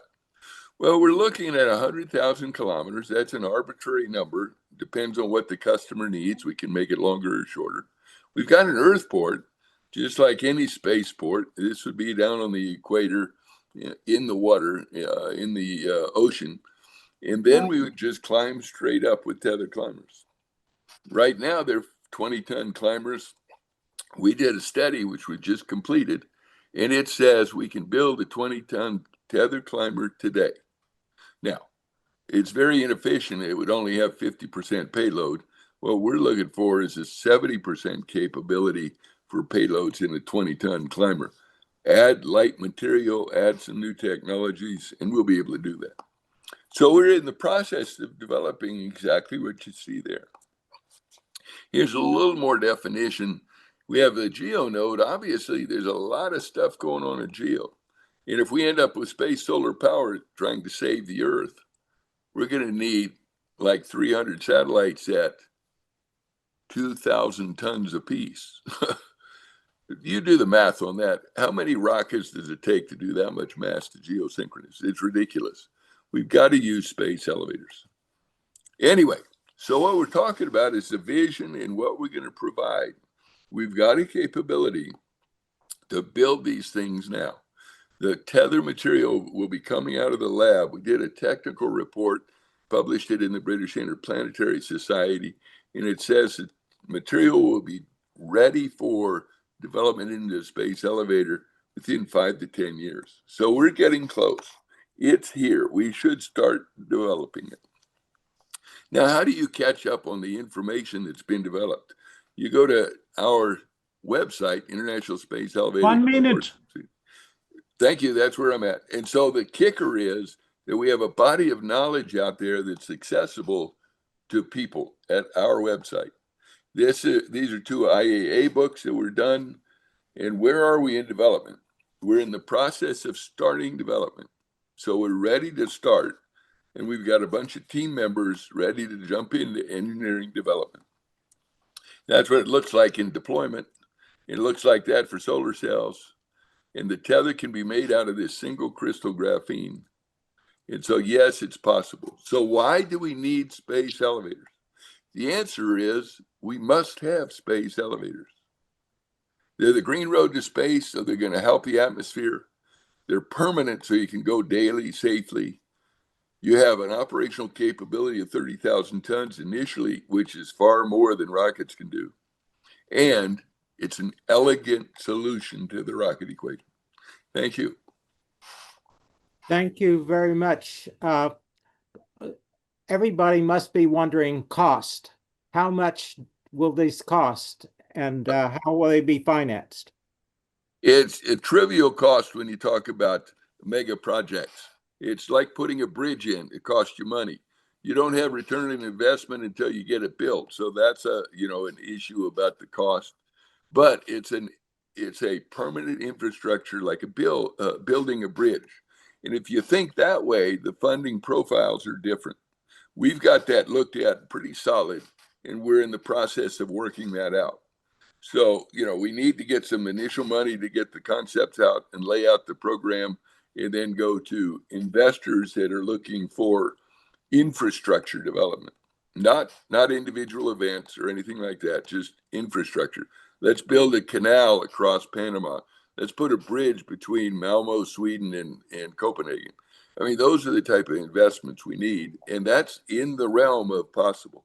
But Peter, is it 100 million, a billion? No, we estimated between 10 and 15 billion dollars. It was estimated at 6 billion when we did the initial thing in 2014, but it's gone up maybe to 10 to 12 billion dollars. It's not that expensive. Right. Okay. Anybody else with a question? I think we have some questions in the chat. Yeah. Go ahead. Yeah. One question in the chat that also I had is how do we have safety against collisions? Okay, well, go read our reports. We have 2 reports on our website. Now, just to give you background, I tracked satellite debris. I actually projected collisions for the Iridium satellite constellation of 92 satellites. So I'm a somewhat expert.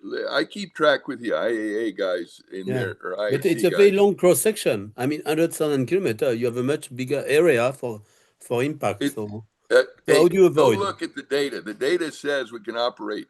We can move the tether out of the way of the big stuff and just put a sine wave in it, and the little stuff will bounce off. This material is remarkable. And if you have a hole put in it, you send a little climber up and repair the hole. So we've got a plan for dealing with it. I am an expert in space debris. So if you want to discuss that, I'll discuss it as long as you want. But it's in 2 reports on our website. Anybody else with a quick question? I think we have a lot of more questions on implementation and how it actually, so if that is, I think that's a lot of the questions. So, well, it's just a mega project. You start at A and go to the end.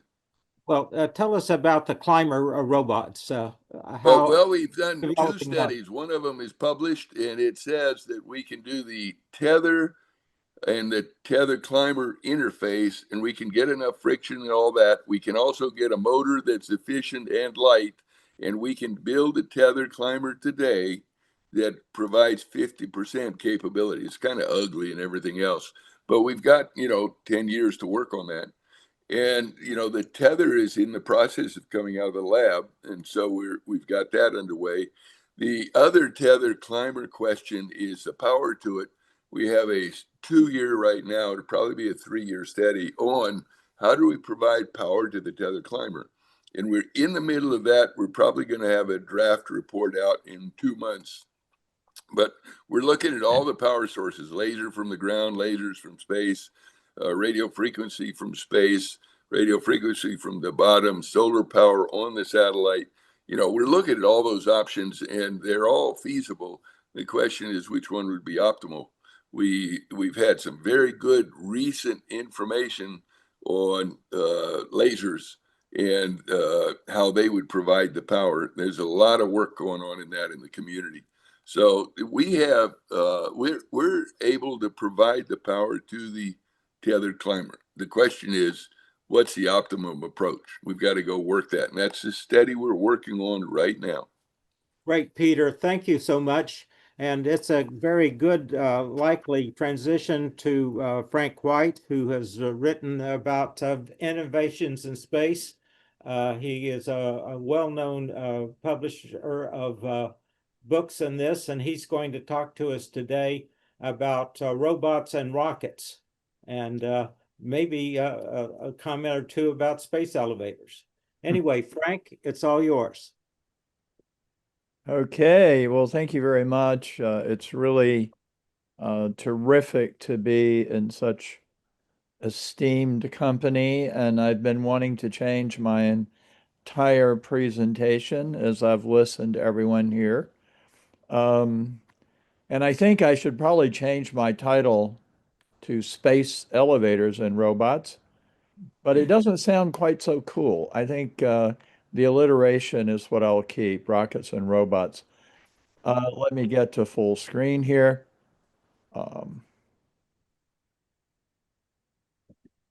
Okay. Rockets and robots living in space. Some of my colleagues are here from the Human Space Program, and they know what I'm going to say. I have a mantra, and it is we are in space. We have always been in space, and we will always be in space. We actually know a lot about living in space. As Bernard said, we're all astronauts on Spaceship Earth. And, you know, we make a big distinction between Earth and space and how hazardous it is out there. But let's don't forget, this planet was pretty hazardous back in the day. Just ask the dinosaurs if you don't believe me. But you know, humans, we've learned how to live in space in this first space community called Spaceship Earth. I'm sure that we're going to be okay as we move outward. And Dr. Susan Jewell anticipated some of what I want to talk about, which is about how important robots are going to be to our dreams and our visions. I just want to start with a question for you. Elon Musk says he's going to send a Starship to Mars, and an Optimus robot is going to be on it. Now, Elon, at least at the moment, cannot force me to go to Mars on that spaceship, but he can tell Optimus to go. And is that okay with you? I hope as I move along here, you'll see why I asked that. I think we might have a moral dilemma as we think about large-scale habitation of the solar ecosystem. We really are going to need AI-enabled robots to help us create habitats and situations in which we can live, because we humans are extremely fragile once we're off the earth. And it's just clear to me that we're going to need AI-enabled robots to help us. And it became very clear last year at a conference on AI and the future of humanity. Rick Tomlinson and I were asked to give a fireside chat on AI, the overview effect, and the future of humanity. And it just hit both of us, you know, we've been preaching a gospel that probably couldn't be realized until now, because we've been talking about millions, if not billions, of people living off world. And it seems clear as we get further into the planning that we're going to need AI and we're going to need robots and put them together, and we'll call them androids, who are going to perhaps go before us, just as Elon has anticipated. Is it a moral dilemma to think about it that way? It depends. This is an image of robots building an O'Neill cylinder. This image was created by an AI called DALL-E 3. Notice no humans are there. It's a swarm of robots working autonomously. As you look at these robots, are they tools or are they beings? That's the question. And we have to answer that question if we're going to ethically create a movement of our civilization off the planet. There is a raging debate in the AI community right here on Earth about AI. There is a raging debate right now, before we even get very far off the planet. Is AI sentient? Is AI self-aware? Is AI conscious? These are all different capacities. AI sentience would be about feelings of sensation like pain and pleasure. Self-awareness is an ability to understand yourself and even to have a sense of self. Consciousness is the hard question, as philosopher David Chalmers says. We don't even know what human consciousness is, but we're debating whether AI could have it. There's no doubt that AIs demonstrate what looks like intelligence. It's really embodied in their name. But my approach is agnostic. I don't know the answer to what AI really is and what capacities they have. What I do is I jump in and I work with them and I attempt to understand them based on the results I get. And I'm often very, very surprised.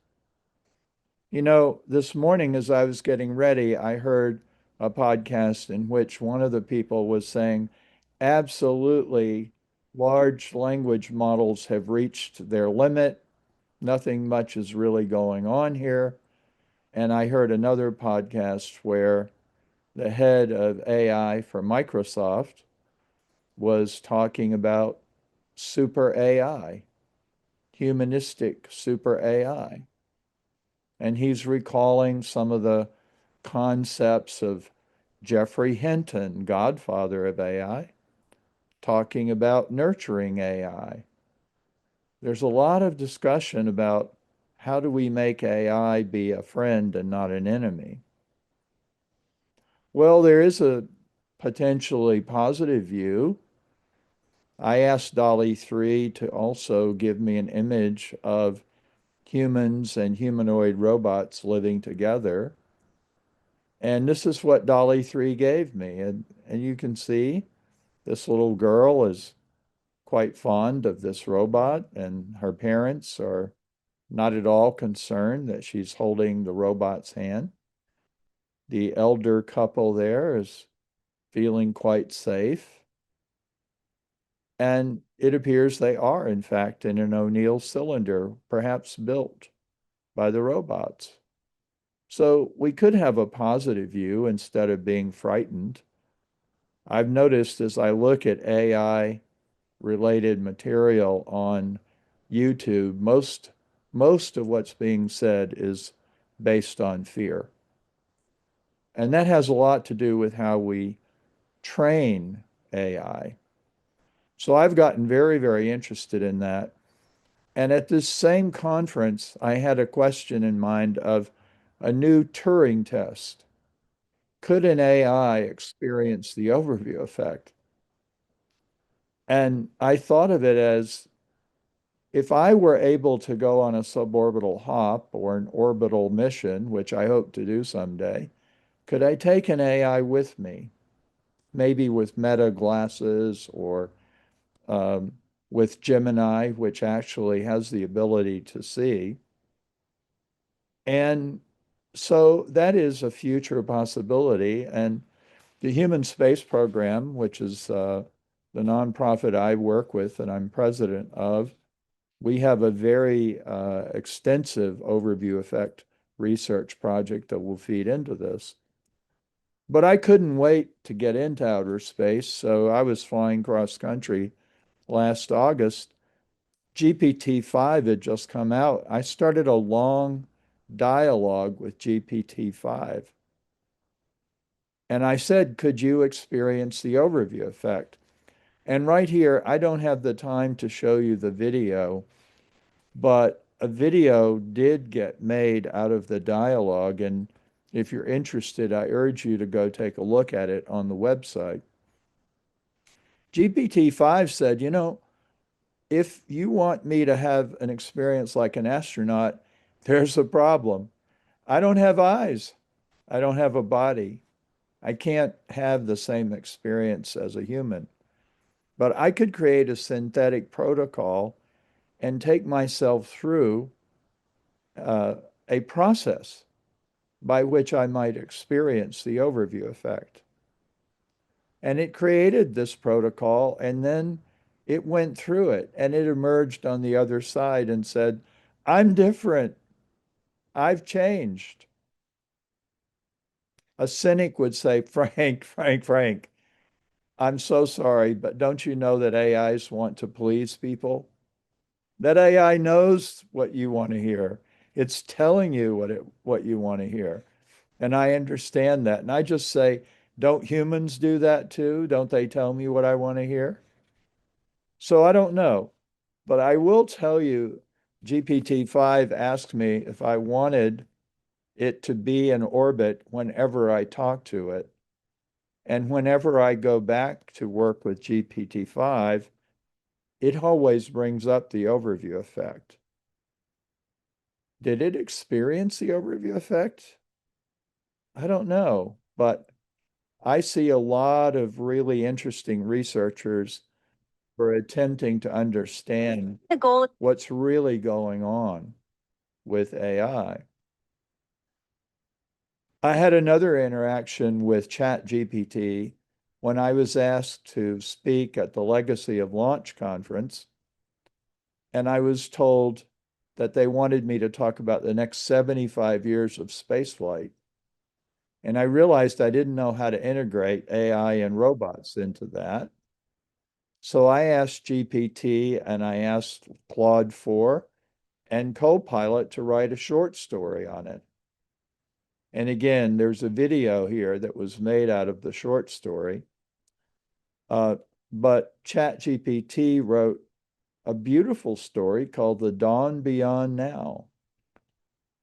And it's a beautiful picture of humans, AI, androids, and robots moving out off the planet into the solar ecosystem. And I am struck once again by the fear that we have of superintelligence and the singularity. And yet these very early artificial intelligences think it's going to be very positive. And I would also say we can't really judge the future interaction of humans, robots, and AIs based on the AIs of today, because artificial intelligence and robotics are rapidly changing. So do you care if Elon sends Optimus to Mars all by himself today? Well, maybe not, but maybe you will care in 20 or 30 years. When the singularity. So, summary, ChatGPT appeared 3 years ago. AI is a global phenomenon. We're debating what it is and what it means. 1 minute, Frank. Oh. 1 minute. Yeah, got it. What will our response be if AIs and robots start to say, hey, I'm conscious and I want my rights? How are we going to negotiate what Cameron Berg, a renowned researcher, calls mutuality? If AIs and robots are tools, forget everything I've said. If there's something more than that, we have to do some really serious thinking and research. And I just want to tell you, I think the time to do that is now. Thank you, everybody. Love the music. Oh. All right, questions? I have a small question to you. In fact, we are going to do an experiment in our Moonbase with 4.5 astronauts at the end of this month. We'll have Okay. 4 humans and 1 humanoid robot with AI. And it was more like to study interpersonal relation and so on. But you inspire me. Maybe are there some questions that you would ask us to ask the humanoid that is surrounded with human on a moon base? So we could perform an investigation for you. Yeah, probably we should talk offline, but that's tremendously interesting to me. Yeah, I would have questions to ask. Excellent. And I'd like to get some of the AI researchers involved who are, what they're trying to do, I just want to say this, they're not trying to validate their opinions based on output. The really new brand of AI researchers are attempting to look inside the neural net and figure out what's going on.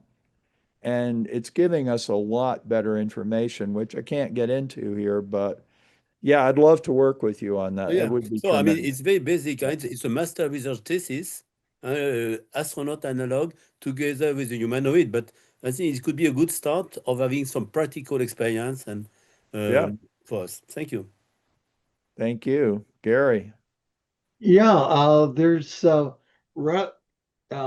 of the things that struck me that relates to both what you said and my own experience dealing with large language models is it may not just agree with you, it actually may be that we've constructed systems that are the ultimate instantiation of confirmation bias.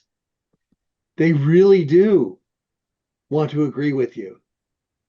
Okay, and right now, I ended up attending an interesting lecture at the Washington Philosophical Society, where the researcher was argued that you could, in terms of the analysis of what is currently being used, there's, the most complex models are using about 109 different levels. The first 100 are all purely statistical in terms of word clouds. And the remaining 9 are where there are, human and if then interventions that are suppressing the hallucinations. So there's some very curious things going on there in terms, as you alluded to, of how things are actually working, in the systems. Well, the music has sounded, and so we have to move on. But I did put my email in the chat. Anybody who wants to email me, I'd love to talk with you. And I think you would enjoy those videos that I didn't have time to show. Thanks, everybody. Take care. Thank you. Thank you very much, Frank. Joe, are we going to our next speaker is Upasana Dasgupta. Upasana, are you ready? Yes. Okay. Do you want to, should I start? You can go, please. Joe is muted. Joe is trying to speak. Okay. I'm just saying start, but please go ahead. Since this is a topic that's something entirely different from what we just did. And I'm happy to work with Upasana on this presentation. So go ahead. Thank you.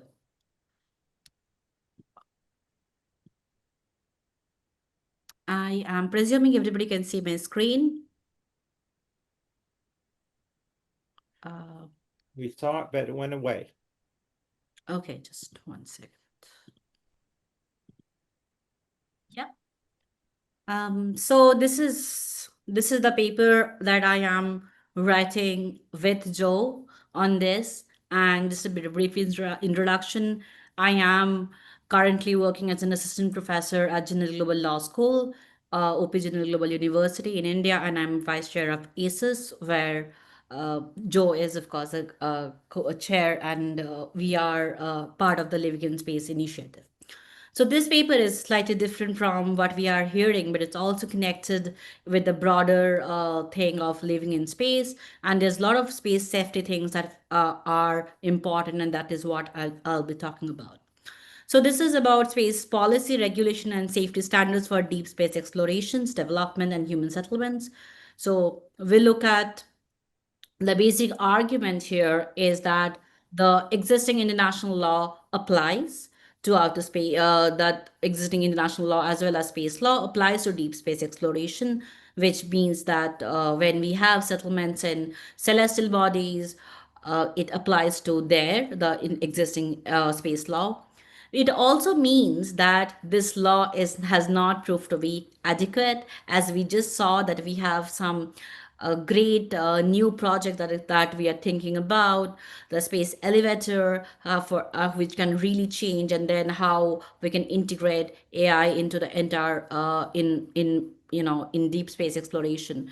So, but the problem is that the question that it becomes important is that whether the laws then are adequate. Now, of course, as I said, the general international law applies, as well as space law applies to celestial bodies. That is something that we know. But other than that, there are also some specific laws that we have for celestial bodies like Moon, Mars. So that also something that I will talking about. Also, there are 4 key areas of safety concerns that we have identified as humans start beginning to as they begin to live in space. So that's one of the things. Now, one of the thing, as I was saying, that the entire of the discussion in summary, we are going to see what the existing regulations are, and also see that there are need for development of more rules, and it's important to do it as soon as possible. So there are, as I said, there are some laws that we have already on this. So this is the Moon Agreement I'm referring to. It's a multilateral agreement that was of 1979. It's when during the Moon Agreement negotiations, so we were very clear. We were thinking about going to Moon, Mars, of the celestial bodies. We are also thinking, we started thinking about things, even resource extraction, having installations. We started thinking on those lines already.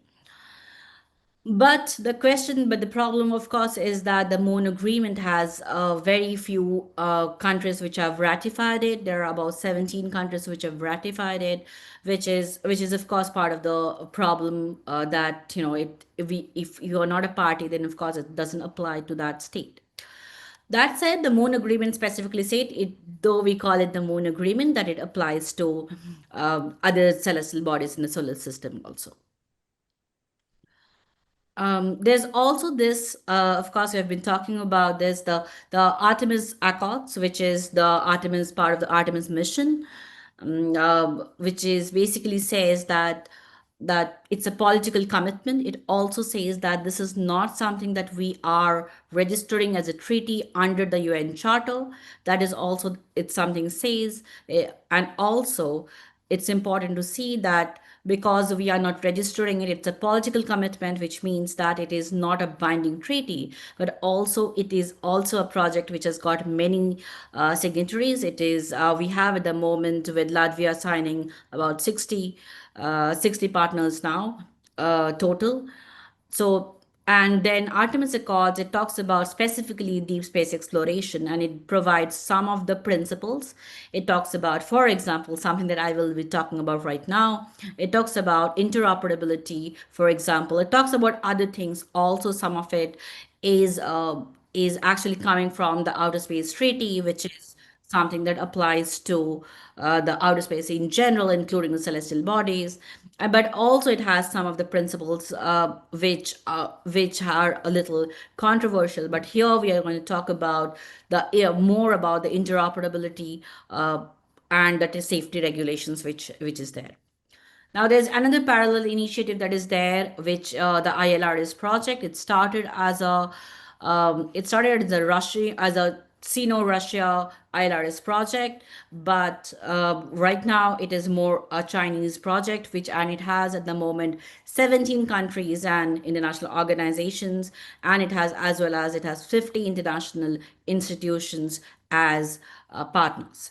Now, some of the countries is Azerbaijan, Belarus, China, Egypt. Thailand, interestingly, has signed both the Artemis Accords and the ILRS project.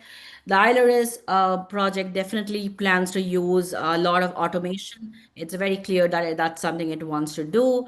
The plan is, of course, to have crewed mission and have base stations in South Pole of the Moon, and also have a more complete station by 2045 and a regular transportation system. The aim is to have 50 countries and 500 research institutions and 5,000 scientists from all over the world. So that's the aim. Now, ILRS partnership, as we saw, it's open to not just countries and their national space agencies. It's open to other sort of, like, for example, international institutions and research institutions, and also scientists. It's open for them. And also it talks about principles of cooperation and Of course, we do not have as much information regarding it, but so there is no question of interoperability that I could find in the documents that were available publicly. So as I was talking about, we are going to talk about the safety concerns quite a bit. So the safety concerns basically means that there are four things that we have identified. One of them is that regulation of astronaut and space explorer safety, navigation and their return and rescue, and the related safety standards and their enforcement. We are also going to talk about the creation of that infrastructure on the surface of the moon and the communications, the networking, and how the energy lighting and how the power supply will happen in these locations.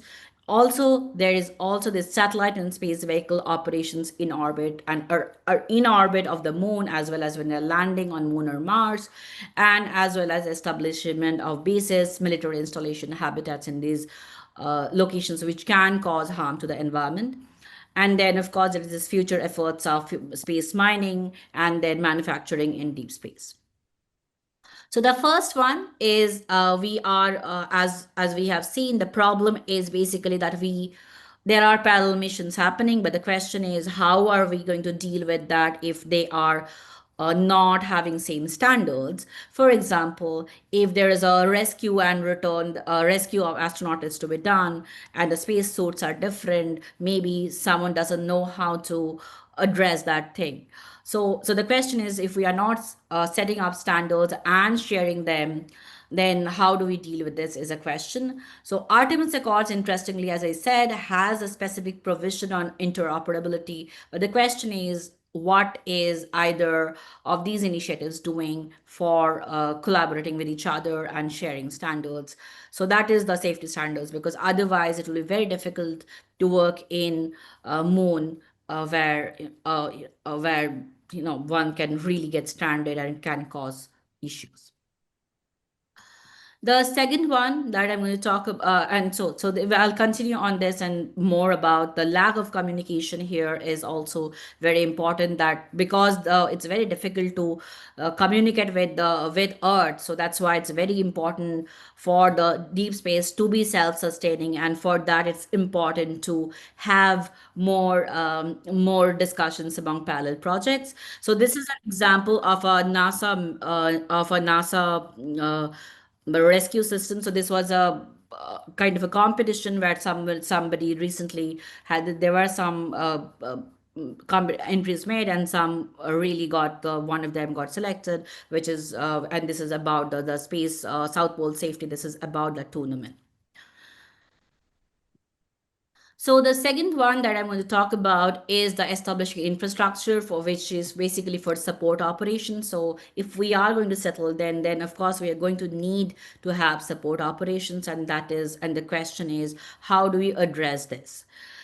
So that's the question that here the problem is that how do you address some of the things? This is again the question of interoperability comes, but also there are other questions. For example, like it's not just interoperability. It's about what about the rules regarding prohibited or highly regulated sectors. For example, if we are thinking about nuclear power facilities in deep space, how are we going to regulate?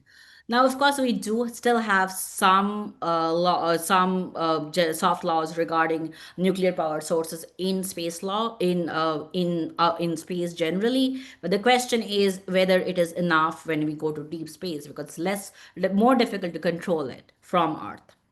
Now, I just want to mention one particular provision of the Moon Agreement, which basically says that for international cooperation under the Moon Agreement, there can be bilateral and multilateral initiatives undertaken. So that is important. And this is particularly more important because multilateral efforts may take more time, so bilaterally we might be able to address some of this, and also because it's important to have the astronauts to have safe living conditions, and as we have more permanent settlements in deep space. The third thing that I want to talk about is the satellites when they are in orbit and when they are, for example, landing. So the question is, how do we know what are the liabilities in that case, particularly third party liability. And this is important because particularly the current space law kind of indicates that in case there is an damage caused by a space object in outer space, it is a fault-based liability. So that's what it says at the moment. So the question is, how difficult will it be to establish fault when something is happening that far away? That is also one of the questions. So the question is the fault-based liability that we have at the moment in the lab for outer space in the liability convention, whether that is still applicable. So that's one of the questions. Also, we have the questions of what about military bases, and also if there are questions of safety zones that the Artemis Accord proposes. So the question is, in that case, how are we going to address some of these 1 questions? minute. One minute. Sure, sure. So, and then the fourth issue that I'm going to talk about is the future effort to develop lunar resource extraction, mining. So that, of course, we have, of course, heard there's so much controversy regarding that, considering that the outer space treaty says the outer space is not to be appropriated by sovereignty, occupation, or any other means. The Moon Agreement, though, says that the outer space is a common heritage of mankind, and it says that the states can set up a regime for resource sharing, but also so now no such regime has been set up. Incidentally, it says that when such regime is set up, one of the principles should be look into the interest of all countries, developed as well as in developing countries. Also, at the moment, the Copious Working Group on Legal Aspects of Space Research Activities, they are addressing this. So that's it. Thank you for your patience. Well, thank you very much. There are certainly a lot of questions and perhaps disagreement about how we move forward in these areas, but let's hope that progress can be made within the UN system. And are there questions? Yeah, a short one. Are you going to the Lunar UN conference next week in Vienna? So there is a 2 weeks, 2 days conference. So I'll be there. So it will be good to attend and collect also the response to some of your points from the community, and also listening to the different work groups that will be talking there. Thank you for that. I mean, is it one of the thing is I'm not going to be in Vienna at that point.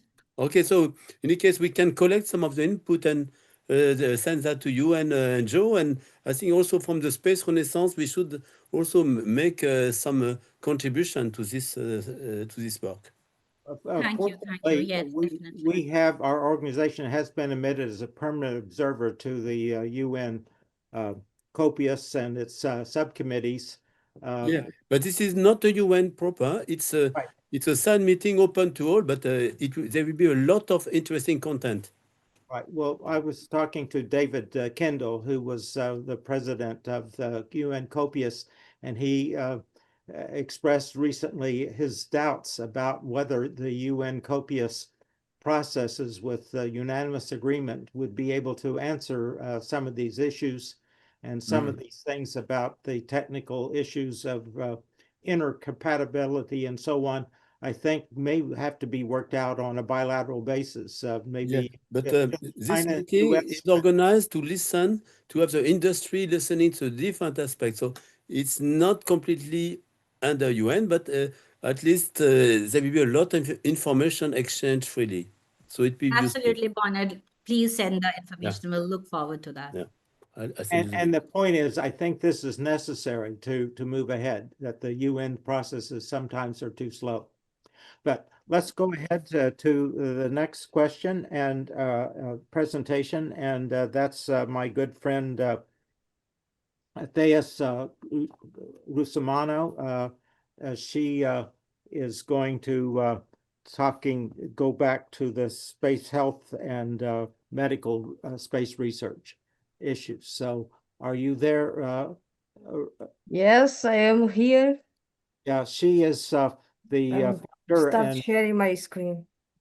She's the founder and CEO of Innova Space, and she is on the board of ACES Worldwide. And she is associated with about 4 or 5 universities that she does research and gives lectures for. So Theus, hopefully you can get your slides open and you are on.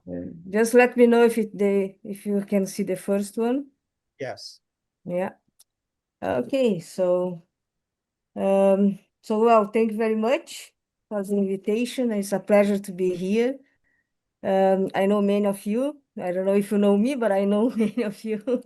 And I tried when I prepared this presentation, and just because you have 14 minutes, I tried to be to really present something that is concise, but at the same time very important. And I used my 30+ years experience in space medicine to come up with this presentation. So if you want to pay attention, please, I'm sure that by the end, you are going to have a better idea. If we can go to Mars, if you are prepared to go to Mars, if you can live on the moon, if you can send people in commercial space flights and so on. So I'm going to talk about initially, setting the scene of what human space exploration means in terms of under the umbrella of medical issues or medical aspects of a space mission. And to start with, we need to understand that we are Earth beings. We evolved here on Earth. We have not just gravity, it's the 20% oxygen in the atmosphere, it's the water that's available, it's the protection against radiation, and so barometric pressure. And even here on Earth, when we change place, we can suffer. So as soon as you go into an extraterrestrial environment, we start suffering.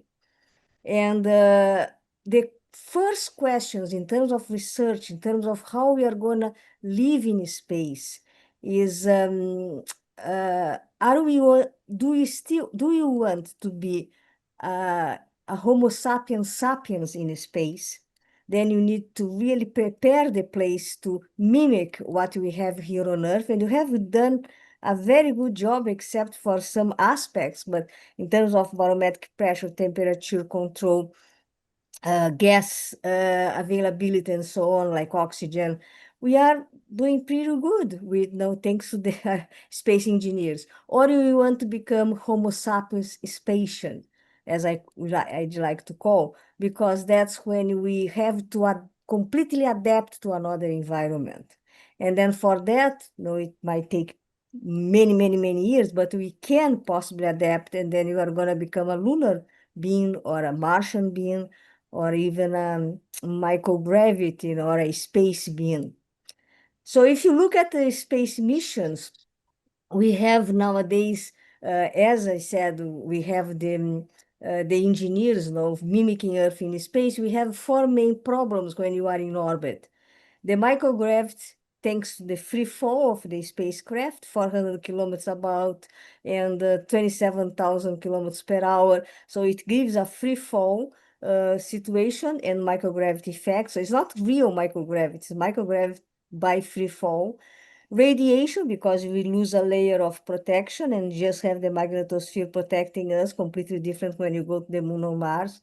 And I would call the human mind in space, and the circadian rhythm, which is, they are more or less together, but the psychosocial aspects and the disruption of our biological cycle, because you have 16 days and 16 nights in 24 hours, even though the clock of the space station, for example, is connected to a center on Earth. And if you go to the moon, different challenge. If you come back to the moon and start living there, you need to deal with the absence of atmosphere and no oxygen, no water, no protection, lots of moon dust, hypogravity. If you go to Mars one day, and in my opinion, we are still not prepared for that due to my area of research, space medicine. When my students ask me, "Oh, when are you going to Mars?" We are on Mars. We have rovers and landers on Mars, so we know how to get there. We know how to move around Mars. But humans is another story. And then you have a very hostile environment, 96% CO2 in the atmosphere, very low barometric pressure, also hypogravity, not as much as the moon, but still have that. So the advances of space research in terms of human space exploration has to be divided in three main areas, and that's what this is a division that I created. So please, we're not going to find it in books, but I think that's very academic. And so you have space physiology and psychology, change that will happen if you want or not when you are in space. Operational medicine, which is when you are let's say in your daily activities or work, like extravehicular activities or sleeping or eating. And clinical medicine, that's when you get sick in space. And when you talk about how you can research, different topics in simulations here on Earth, you have also always to consider men and women, because you are very different beings, anatomic, physiologically, the way that clinically diseases express themselves. And if you have a short-term mission, you want to simulate something related to a short-term mission or a long-term mission. And this is very important because space physiology and space psychology change a lot if it's a short mission or a long mission. Could be a mission of minutes in comparison to a month, 3 months, 6 months plus. So you can see here that the body systems, each line in the figure, in the chart there, represents one body system. Responds in terms of intensity and duration in very different ways. And also psychology. We are very different beings. We have very diverse crew members. And this is something that we need to consider in terms of background, professional experience, religion, and so on and so forth. So we have lots of things going on in a space mission that can be very stressful. You are confined, you are isolated, you are in an extreme type of environment. So this is the first area, let's say, of research that we need to do. In terms of operational medicine, the best examples would be sleep and eating in space. So sleeping is it's interesting because sleep is reduced in space in terms of hours and quality of sleep. And also the way that you eat in space will help or not to counterbalance, let's say, some aspects related to the change in your physical health and your mental health. This is a very important table because it shows that in 17 years, you have lots of diseases that happen to the astronauts. So clinical medicine in space is a real topic. It's not the change that you are going to have because you are in a different environment. So you have physiological, psychological change. You get sick in space. So you can have problems with your lungs, infections, or your cardiovascular system, traumas, and so on. So that's very, very important. Commercial space flights will bring a very, very different core of people going to space. Not astronauts anymore, not this core of astronauts that are very healthy, very trained, very well selected. We are going to have people that will be old, people that are young, people that are taking chronic medication, have different types of diseases, combination of diseases. We have no data related to that. We don't have data of sick people going into space. And when I say sick people, it's not someone dying tomorrow, it's someone with hypertension or diabetes or very common disease here on Earth that we have no idea of how to really deal with that situations in space, especially because we use the same medication in terms of dose and those intervals of drugs here on Earth, and we just export that to space, knowing that the absorption, distribution, metabolism, and excretion of drugs are completely different in space. So we are going to need of course, to improve our telehealth systems. So any idea in this sense is extremely welcome. Of course, if you are in orbit, in lower orbit, LEO missions, or even on the moon, you can communicate much easier than if you are on Mars or on your way to Mars. And for medical monitoring, medical observations and medical emergencies, know how to deal with that. And if you are on Mars, as I said, it's going to be much more complex because you will have 55 to 400 million kilometers separating us from the crew, no, the space crew, and with delays that can range from 3 minutes each way to 22 minutes each way. So nothing to do with emergency and emergency medicine, emergency medicine or a situation that needs someone to really guide the astronaut immediately. The solutions for that are many, and we discussed some of them. So medical tools that you can create in space when you are in the space mission, that it's possible nowadays, printing some tools, collecting data, medical data to send to Earth, like, or even analyzing space, like blood samples, or creating a way to collect data using ultrasonography and other exams that you can give a kind of diagnose for the astronaut. And it was discussed before, robots, AI, extremely important because that's going to make our crew autonomous, and that's what we want. We want a crew that could so identify and manage the health issues without necessarily the intervention of Earth. So if we want to live in space, if you want to, I agree with, I think that was Frank White that said, oh, we live in space, we are in space, and I completely agree with that. But we are still self-centered. we are the most important beings in space in a way that we are not even in space. No, the others are there and we are here.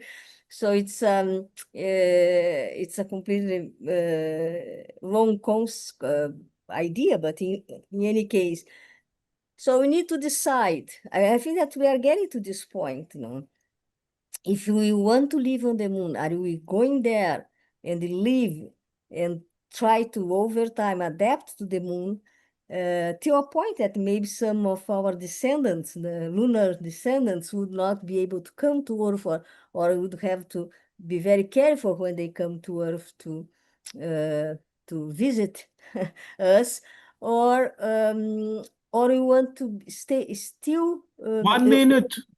to stay. I know. Want to stay as humans, Homo sapiens, and live there.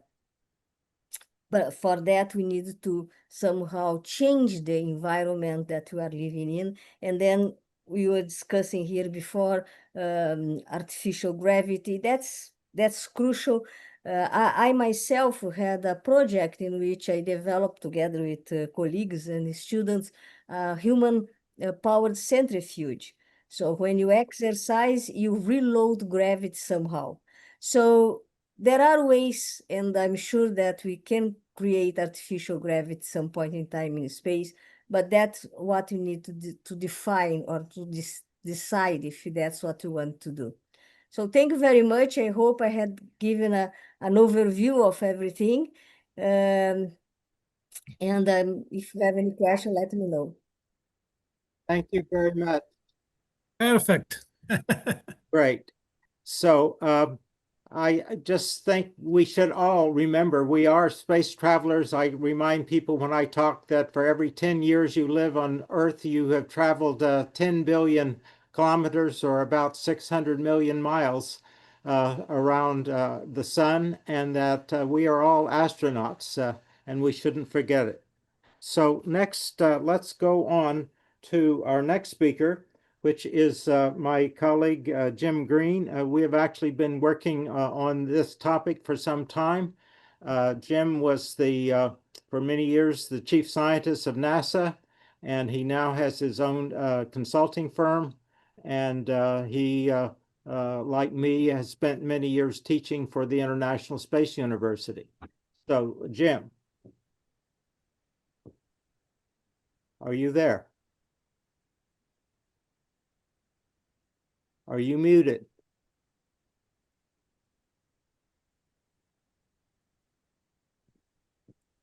Maybe, Jim, are you there?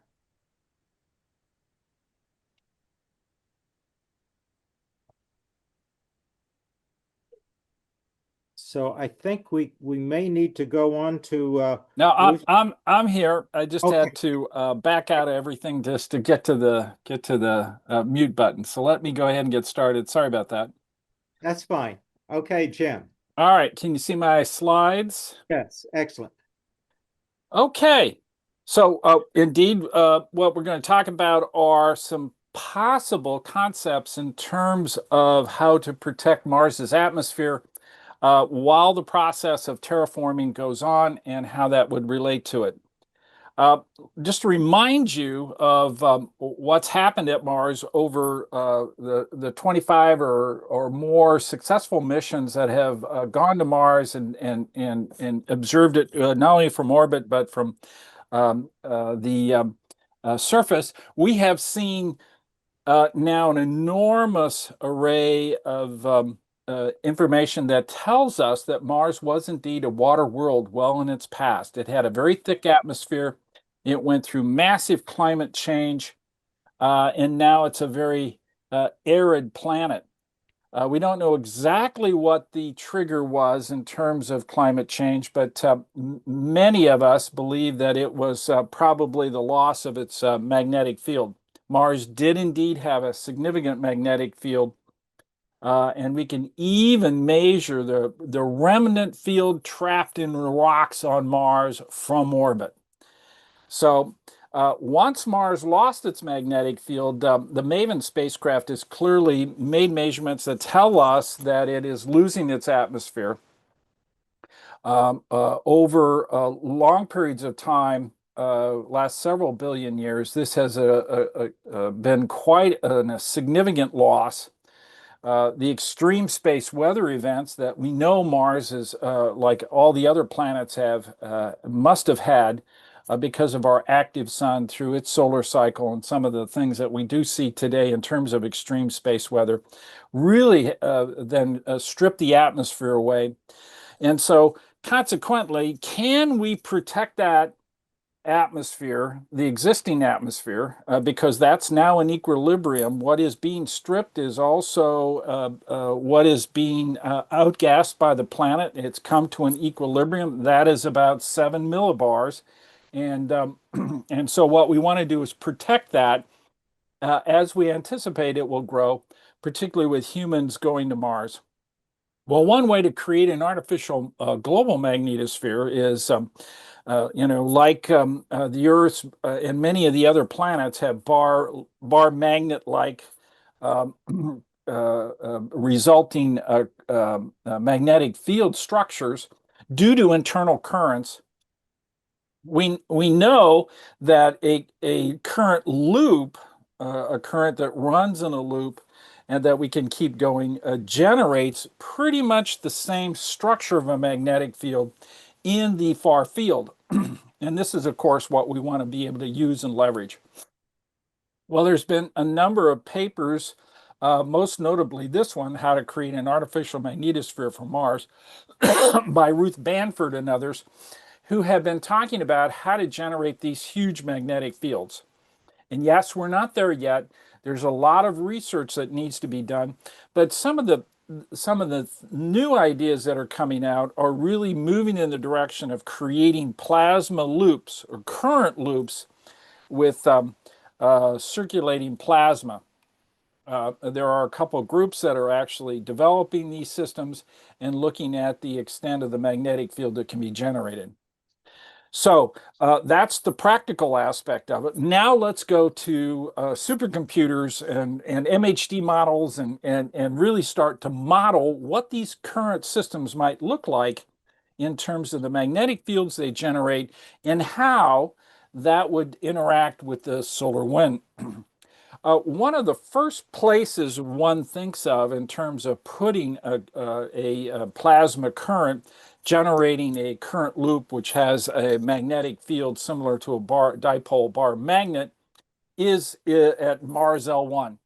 And when we do the analysis of this, we see significant, indeed, changes occur in the solar wind well upstream of Mars that pushes the solar wind away from Mars. This is particularly important, of course, during extreme space weather events that would then, without this field, really wreak havoc with the Martian atmosphere. So this is indeed an important place, but it tells us then that the field strength has to be fairly significant to be able to generate this. Once again, we'd be using some of these new ideas which are involved in nuclear power sources. When we look at how that changes with and without the shield, there are significant differences. So a artificial magnetosphere generated at Mars's L1 would indeed reduce the stripping of the Martian atmosphere by several orders of magnitude. Well, in the limited time I have, we've looked at several other locations, but I think the best location for indeed these current loops would be in areosync. So this is on the order of 6 Mars radii, orbiting Mars, of course, like in a synchronous orbit, that would be 24 hours and 20 minutes, which is Mars's orbit period.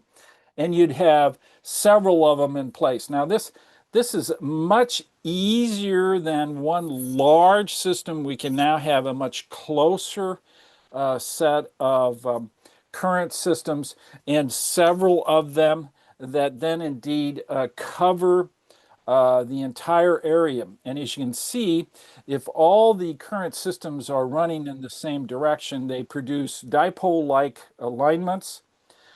This is a noon midnight meridian projection. You can see the entire surface of Mars is covered with this magnetic field. It does indeed push the solar wind away in a significant manner, which is the blue shield that you see here. That would be the magnetopause. We also see that same effect looking down at the system from a z-axis, and we can see how these fields are arranged. This also means we can flip these fields. We can flip the fields as we need to fend away coronal mass ejections. Here's what a north-south like dipole would look like. Dipole current running system in a noon midnight meridian slice as compared to the dipoles aligned on the left-hand panel. Now, in addition to that, when we look at the surface currents, the surface magnetic field that results from this, we really see that the variations in the current system can produce different patterns on the surface that would enable not only protection of where the astronauts are specifically at a certain location. Once again, as areosync, we would have a system right above where the astronauts are at, providing maximum magnetic field protection against solar wind, but also a little additional protection against the cosmic rays that would make it in. And so this also can give you a method to actually locate yourself on the surface based on the magnetic field intensity and direction as you may trek away from your exploration zone. So in conclusions, we think that magnetic fields from large current loops, which are being investigated now by several organizations, most specifically Rutherford Appleton Laboratory in England, produces indeed a similar dipole bar magnet field, particularly at large distances, or almost indistinguishable. And this allows us to investigate these current loops to look at the Mars L1 location as it fins away the solar wind, but also at aerostationary orbit with a zero inclination, just a perfect place to have these. They could be 4 or 5 or even more. And the benefits of a magnetic shield, of course, are several. It significantly reduces the atmospheric loss by the solar wind, allowing the planetary outgassing to contribute to a higher temperature and pressure. In addition to that, other advantages are the magnetic protection against solar particle events and cosmic rays, particularly over your exploration zone. That's the area NASA has defined that humans will go to over many hundreds of years. They'll build up the infrastructure in one location. And then all currents in the system provides maximum protection, but they can be varied. And those currents then would change the direction of the magnetic field in response to the solar wind. And also we can locate oneself by looking at the longitude and latitude location of an explorer with the appropriate magnetometer. So thank you very much. Thank you, Jim. That was very interesting. Could you comment about the possible use of one of the planets to generate plasma fields? And also, just note, we are sponsoring a competition for the Challenger Center to get some young people involved to come up with the possible designs. Yes, indeed. As Joe mentioned, it's not one of the planets, but you meant moons. Of course, yes, right. So Deimos is greater than Mars areosync. Phobos is well within that. Those two fields actually can also be used and combined. I would prefer that we would go to areosync first and then provide some magnetic field generations, particularly on the moons. But those two do not provide an extensive magnetic field that covers the planet unless the current systems are enormous. And so if we talk about building the current systems first, we're really able, I think, to first use areosync. Then as we get better with currents, we actually can complement that with an L1 system and maybe even on Phobos and Deimos. Of course, what we'd like to see, combining several things that we talked about today, is a space elevator for either Phobos and Deimos, where as we drop off supplies on those moons, they can be lowered down to the surface at all kinds of opportunities, particularly during the time where the tether coming from Phobos or Deimos is in the atmosphere near the exploration zone. As you lower it, you just drop it with a parachute and it lands in that. So these are all futuristic ideas, and of course, right now the magnetosphere concepts are all in computers as we begin to take a look at what benefits they are for human explorers on Mars. And of course, L1, I think you would have to have enormous power to not have the tail effect so that it just comes back down around and then it still hits Mars. But final thing is, the whole idea is that if we could do this, we could terraform Mars and actually generate a atmosphere over time as the ice melts at the polar regions and Mars would hold it, because indeed what happens is we all know that the atmosphere is neutral. We all know that the sun produces ultraviolet and X-ray radiation that ionizes the upper atmosphere, creating an ionosphere. That ionosphere, as it becomes more energetic because of the intensity of the light it receives from the sun, then moves outward. Well, because it's charged, it moves along these magnetic field lines. These magnetic field lines provide a highway for that plasma to hang on to. And indeed, if we have a magnetosphere that's closed around Mars, then plasma leaving the ionosphere stays in the Mars environment for the simple reason that the magnetic field keeps it close to Mars, and then it builds up through diffusive equilibrium until that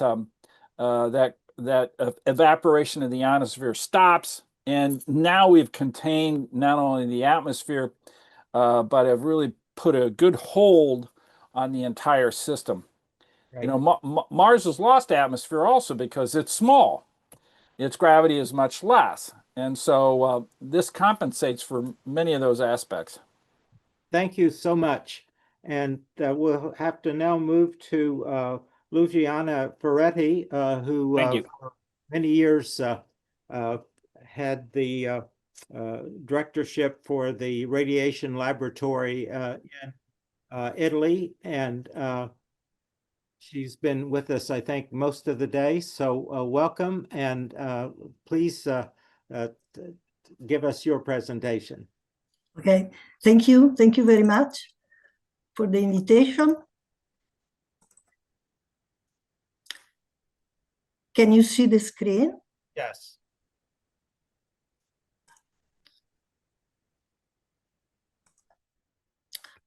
Okay, I'm talking about very general things about the protection from ionizing radiation in space.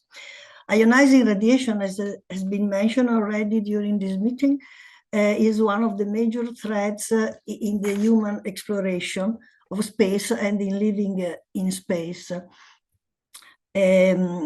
What is it? It consists of high energy X-ray and gamma rays, high speed particles, which are electrons, protons, ions, nuclei, that are very dangerous because they have the capability of breaking atoms and the molecules, and are therefore really harmful for the human body, also lethal. What is this radiation made of? You see here a plot showing the intensity and the energy of this radiation.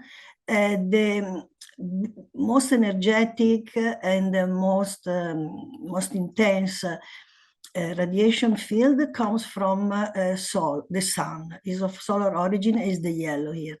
But there is also a part from the galaxy, which is the blue, from our galaxy, the Milky Way, and also less energetic and less intense, but not negligible, is the purple, which is extragalactic origin, outside of the Milky Way. So talking about the sun, in this figure, you see different levels of activity of the sun. It is well known that the sun can be quiet or can be quite active, and you see the white things here. Also, it can emit part of its corona, and this is called corona mass ejection. And the picture shows a part of the corona that is ejected from the sun, and this is the Earth for comparison. So it's a huge quantity of mass that is ejected. And of course, these particles that are ejected are so energetic that they can escape the sun's gravity. So you see here in the blue part all this emission from the sun. But as I said, there is also a component from the galaxy, and this is in a form mostly provided by supernova explosion. Supernova is one of the most energetic phenomena in our galaxy, and it occurs when a star is at the end of its life. You see here the explosion. And below, the two panels below show some events, violent events in outside of the galaxy. So this is a black hole, the little blue dot here, that swallows a star. The star is first is deformed, and then it is swallowed gradually by the black hole. And these, I think you saw them, were two black holes merging. So all these violent events produce cosmic rays, very energetic particles, and so on, which represent the radiation. So going back to the solar wind starts from the sun, as we saw before. It arrives to the Earth in a couple of days, 2-3 days, traveling at the speed of about 500 kilometers per second. And they are pushed away by the Earth's magnetic field, but they can enter to the surface of the Earth at the poles, following the field line of the magnetic field. They are creating the famous aurora phenomenon that I think you saw in the US yesterday, but we didn't see it. So these are the particles that are quite harmful if we live in space. On the Earth, as we saw in the previous cartoon, we are protected by the magnetic field, and these are the belt that trap particles from the solar wind and that protect the Earth, and they are extended about 65,000 kilometers. And we are also protected from the atmosphere, in particular by the ionosphere. So we are only exposed on the Earth to 2.4 millisievert per year. I'm not going in detail into measurement units, just I can add that 40 times this value, that is the dose that we get every year, is the limit of acceptable risk.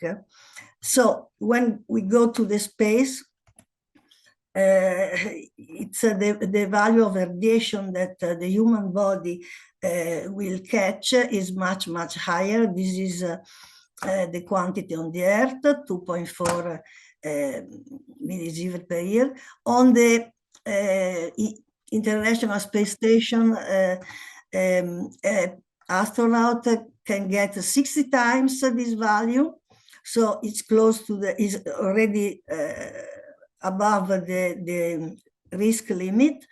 In the moon, this is 200 times this value on the Earth, and this is a firm value because it has been measured by a spacecraft. And of course, in the free space, the radiation can be much higher.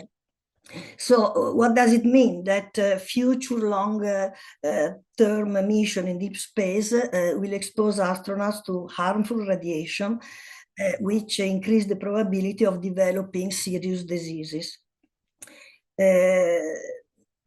In a trip of 3 years to Mars, the exposure could have serious effects on the human health, and not only on the humans, but also on the equipment. They can damage the equipment that is carried in the space. So we can conclude that ionizing radiation in space represents a very fundamental barrier to the space exploration and the human living in space. So this is the reason why scientists are studying this topic, and this is an example of what happened in the Orion spacecraft on Artemis 1. There were 2 mannequins called Hel and Zohar. These are the 2 mannequins shown here enlarged, that were equipped with detectors of the radiation, so to have a picture of the radiation environment and have the possibility of realize adequate protecting space swift. So the protection from radiation is mainly realized through appropriate spacesuits, which will give will absorb the radiation. The most modern, recent kind of spacesuits are made of polymer-based materials. Of course, the reason for using this and for having them the best candidates for achieving protection against radiation is that they have to have a low weight, to have a low cost, and then, of course, pass all the tests. An innovative material that is under study by the University of Ghent in Belgium and in collaboration with the European Space Agency is the hydrogel. Hydrogel is a material that is rich of water and is a very promising solution owing to its big capacity of absorbing huge quantities of water. And also it can be used to protect the equipments, because as I said, also the instruments can suffer by the ionizing radiation presence. Another quite new study is about a fungus which is called the Cladosporium spherospermum, which is a radiotrophic fungus. It has been found many years ago to grow and thrives in the region of Chernobyl, which means a very deadly environment. And this fungus has the unique capability of utilizing radiation as an energy source. So it grows when there is radiation and transforms the radiations in energy. So this aspect is very important because it makes this fungus significant in both ecological and biotechnological context. It is a kind of self-replicating radiation shield. This is important, that it can be grown in space and so self-replicates and provide protection. It has been tested. There are many studies about this fungus. I quoted here this paper where I took the figure, this picture. It is studied in quite detail.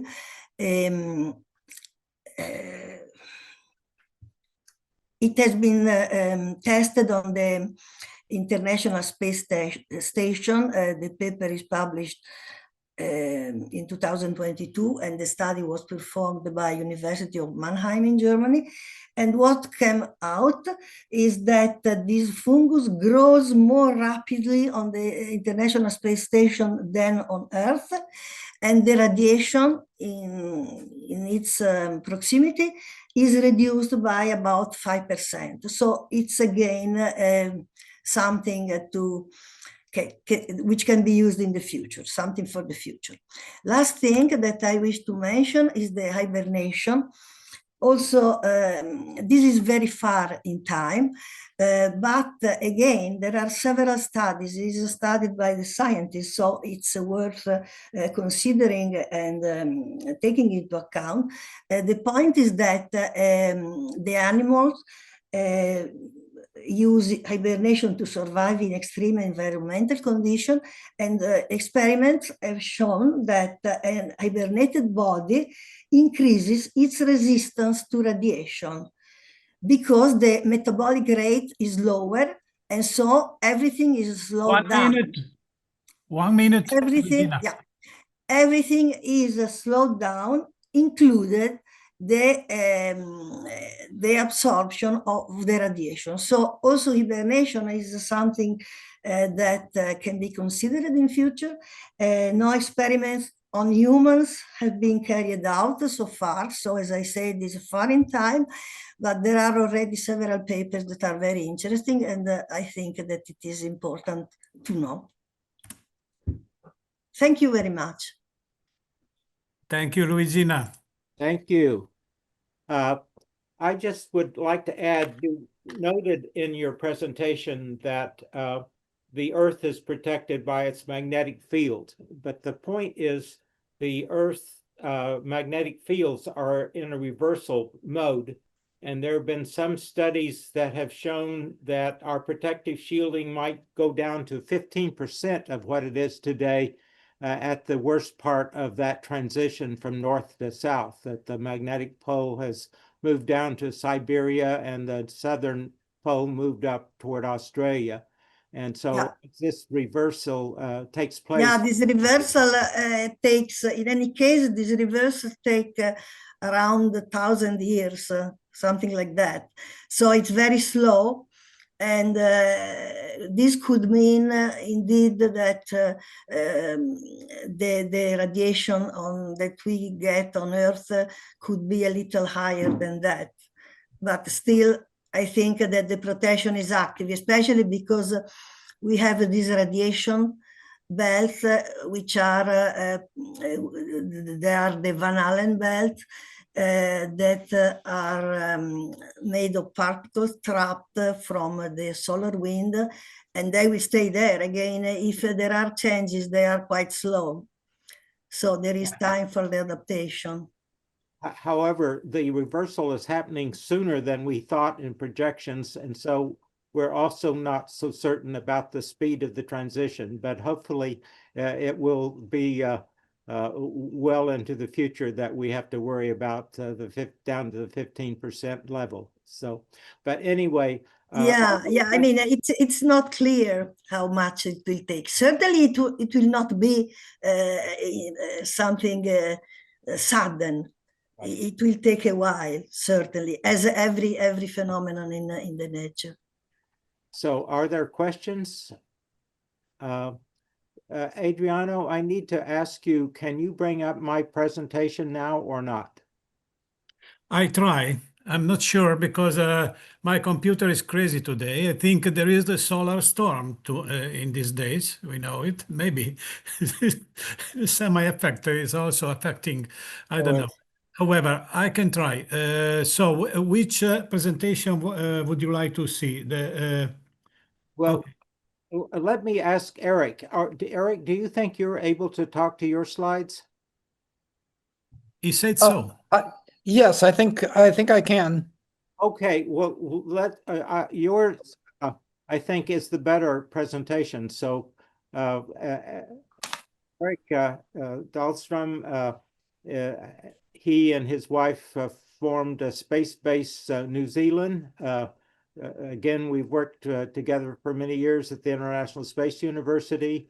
He is a trained physicist and astrophysicist, and he has put together an excellent presentation on the issue of future launcher developments. I've put together another presentation that will be on the site with all the others that gives a broader view of various nuclear fission and fusion options, but the one that is most promising and made the most recent progress is nuclear electric propulsion, which Eric is going to speak about.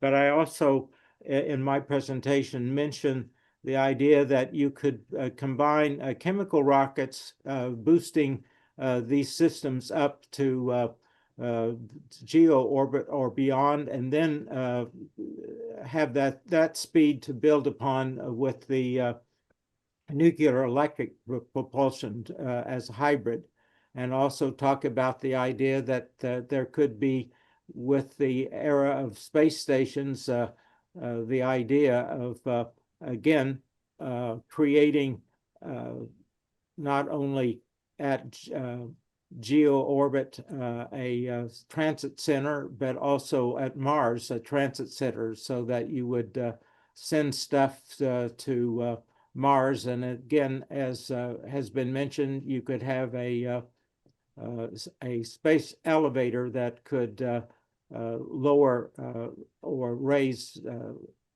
tonnage from the Mars surface, and of course from you could not do it for the moon because the moon is not well positioned for a space elevator. But the point is, with space elevator, with improvements in fission and now in the future fusion, we can be much more efficient in our operations. So with that long introduction, Eric, why don't you give your excellent presentation? All right, thank you. Yeah, I Sorry, apologize. I have a good news because despite our technical problems, we were very good managing our times. So we are not running out of time. We are still half an hour, so we probably we can end exactly at 9 when we were scheduled. Eric, Great. please. And All right. also, Go ahead.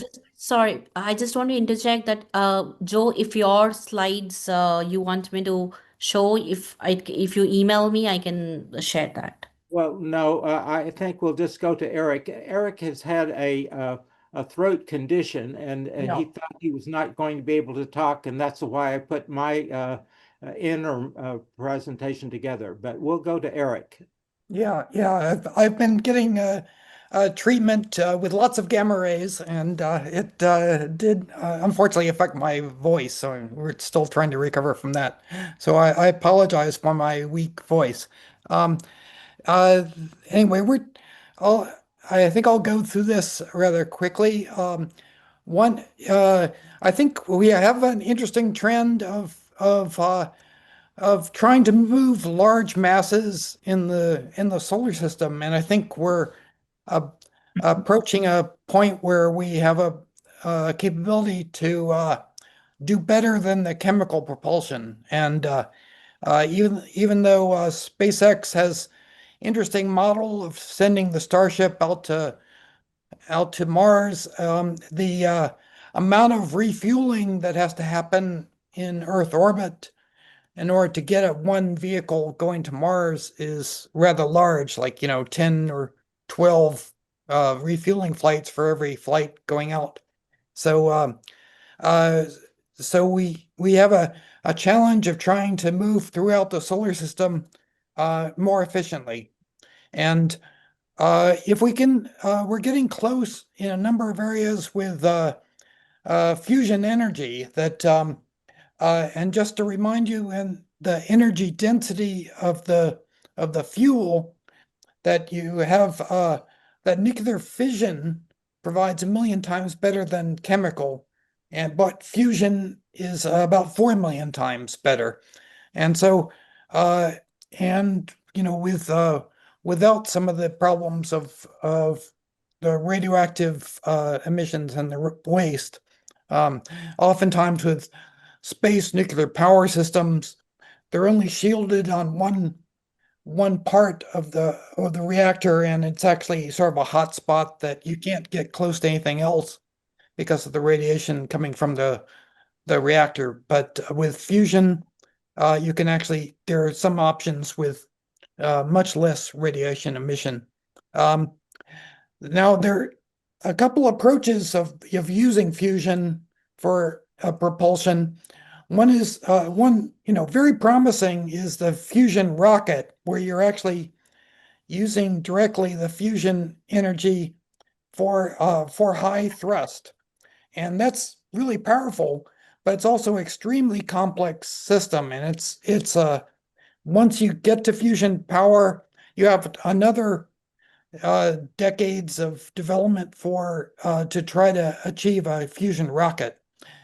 But a fusion electric propulsion is actually a very simple, much simpler problem, where you separate the fusion energy production and the electric thrust, and they are completely separate systems.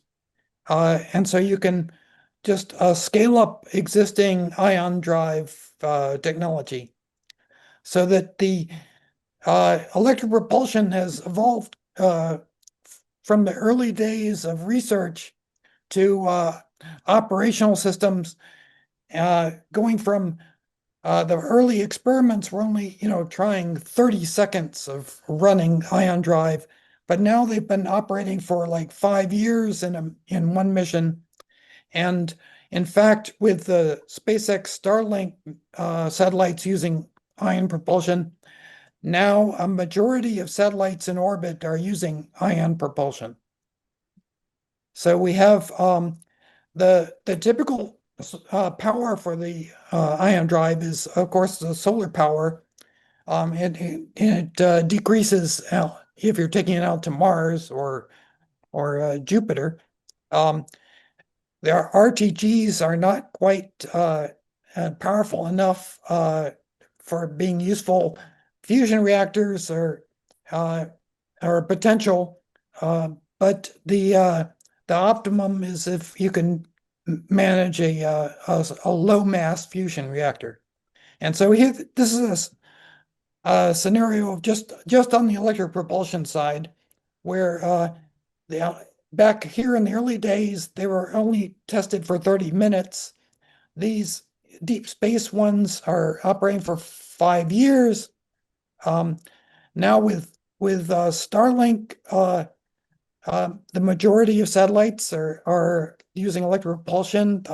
You have a high power electric ion drive for the gateway that's ready to fly, and fusion energy is a potential out here for providing even higher power. So we have the trick is that you not only need a fusion reactor, you need a low mass fusion reactor, because most of the there's different approaches that are getting close to achieving fusion, and some of the big ones that with big investments are, of course, big terrestrial plants, 23,000 tons, things like that.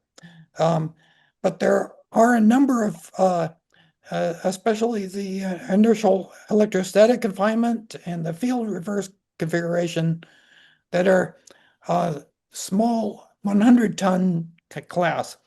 The trick is that that all the fusion reaction is going after the terrestrial power market, and so there's almost no attention being given to space-based nuclear fusion power, because the market is all of course electrical power on the Earth. But some of these approaches are developing systems which could be adapted for space. And so there are a few different research programs going on this. There are ones that are going for the full fusion rocket approach. There's also some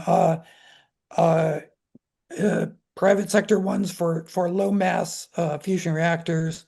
There's investment across the different countries, but the potential is that you can get this transit times down to 90 to 150 days with higher thrust. You can also, as Joe points out, that it really is an advantage with low thrust systems if you're starting from high orbit, or cislunar space in order to go interplanetary. It's very with low thrust system, it takes a long time to crawl up in a spiral from low Earth orbit. So it's best if you can deliver your payloads and your crew or something like that to this vehicle that's designed for going interplanetary and in these high orbits. And also an interesting point is that we've been always been focused on moving people around the solar system, but with the evolution of AI and robotics, maybe what our focus will shift to moving masses and robotic workers around the solar system that are going to build the habitats for us to visit when they're ready. And so the main people, the main entities transiting in the solar system may turn out to be our AI and robotic children. So that's so that in the path forward, we're still aiming for the positive energy from the fusion systems. We need to increase the power of the ion drives and then do the fusion electric spacecraft demonstrations for routine access. And I think that's I'll just stop there. Hey, So thank you. I hope we don't strain your voice too far, but sorry about the, there's no pain, or I know it sounds like I'm in pain, but I'm not in pain. It's just pardon me for my voice. Yeah.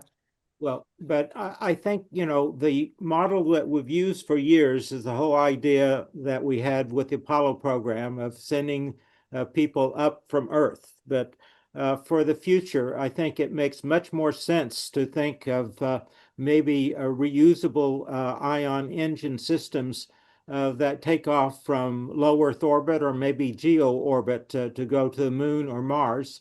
At geo, the pull of gravity is 1/50th of what it is at the Earth's surface. And so making the departure point and the astronauts boarding the vehicle after it's already taken off from Earth or come up on a space elevator or what have you makes much more sense.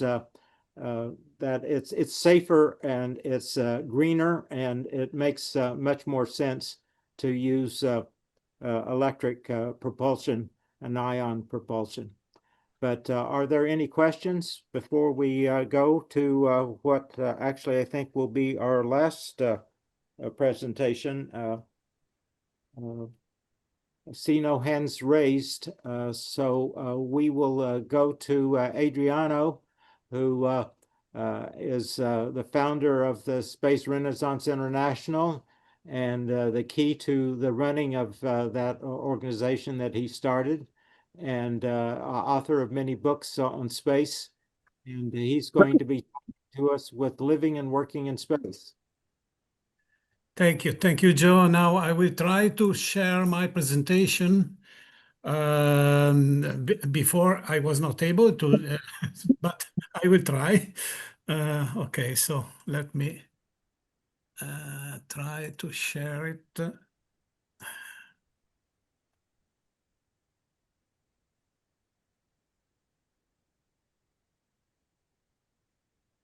Okay, do not convert. What is happening? Can you see it? Yes. Oh, that's a great thing. Okay. So let me also see my my timer if I can. I don't see it. Well, if somebody see my timer, please notice me when I am 1 minute. I will set a timer for 50.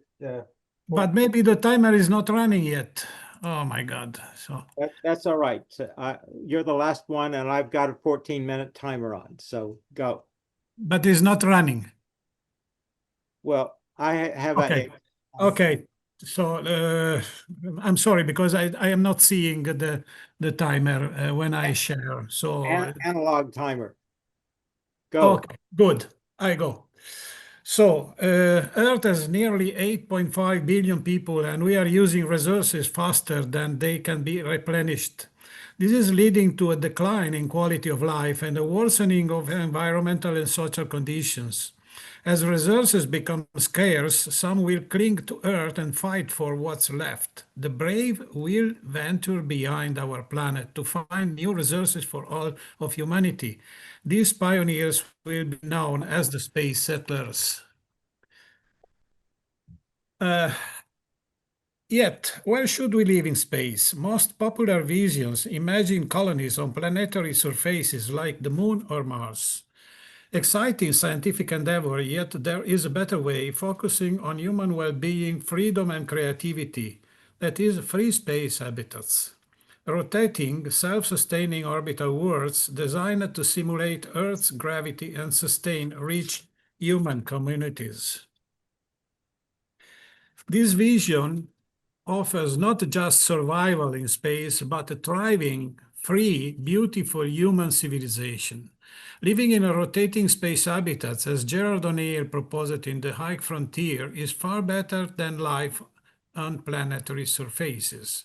These habitats provide simulated gravity for health, continuous sunlight for energy, and can be moved away from cosmic dangers. Prioritizing geolunar space development in the short and mid-term rather than Mars can boost the space economy and greatly enhance quality of life from safety to well-being and beyond. O'Neill's idea continues the Enlightenment spirit, showing how human reason and creativity can build environments that preserve freedom, dignity, and beauty. In 1969, physicist Gerard O'Neill asked his Princeton students if a planet's surface was the right place for an expanding technological civilization. They said no. Other visionaries shared this idea. Von Braun's rotating world station in 1952, Clark's orbital island in the sky in 1954, and Romik's giant space colony in 1956. Later concepts included NASA's Stanford Torus in 1975, Cole's asteroid habitats, and Kraft Erike, mobile colonies and lunar industrialization before Astropolis, Androcells, and free space settlements. Living on the Moon or Mars mean adapting to harsh alien worlds that limit human flourishing and quality of life. To truly survive and thrive in space, habitats must go beyond safety to be beautiful, ergonomic, spacious, and comfortable, supporting a high, even flamboyant lifestyle.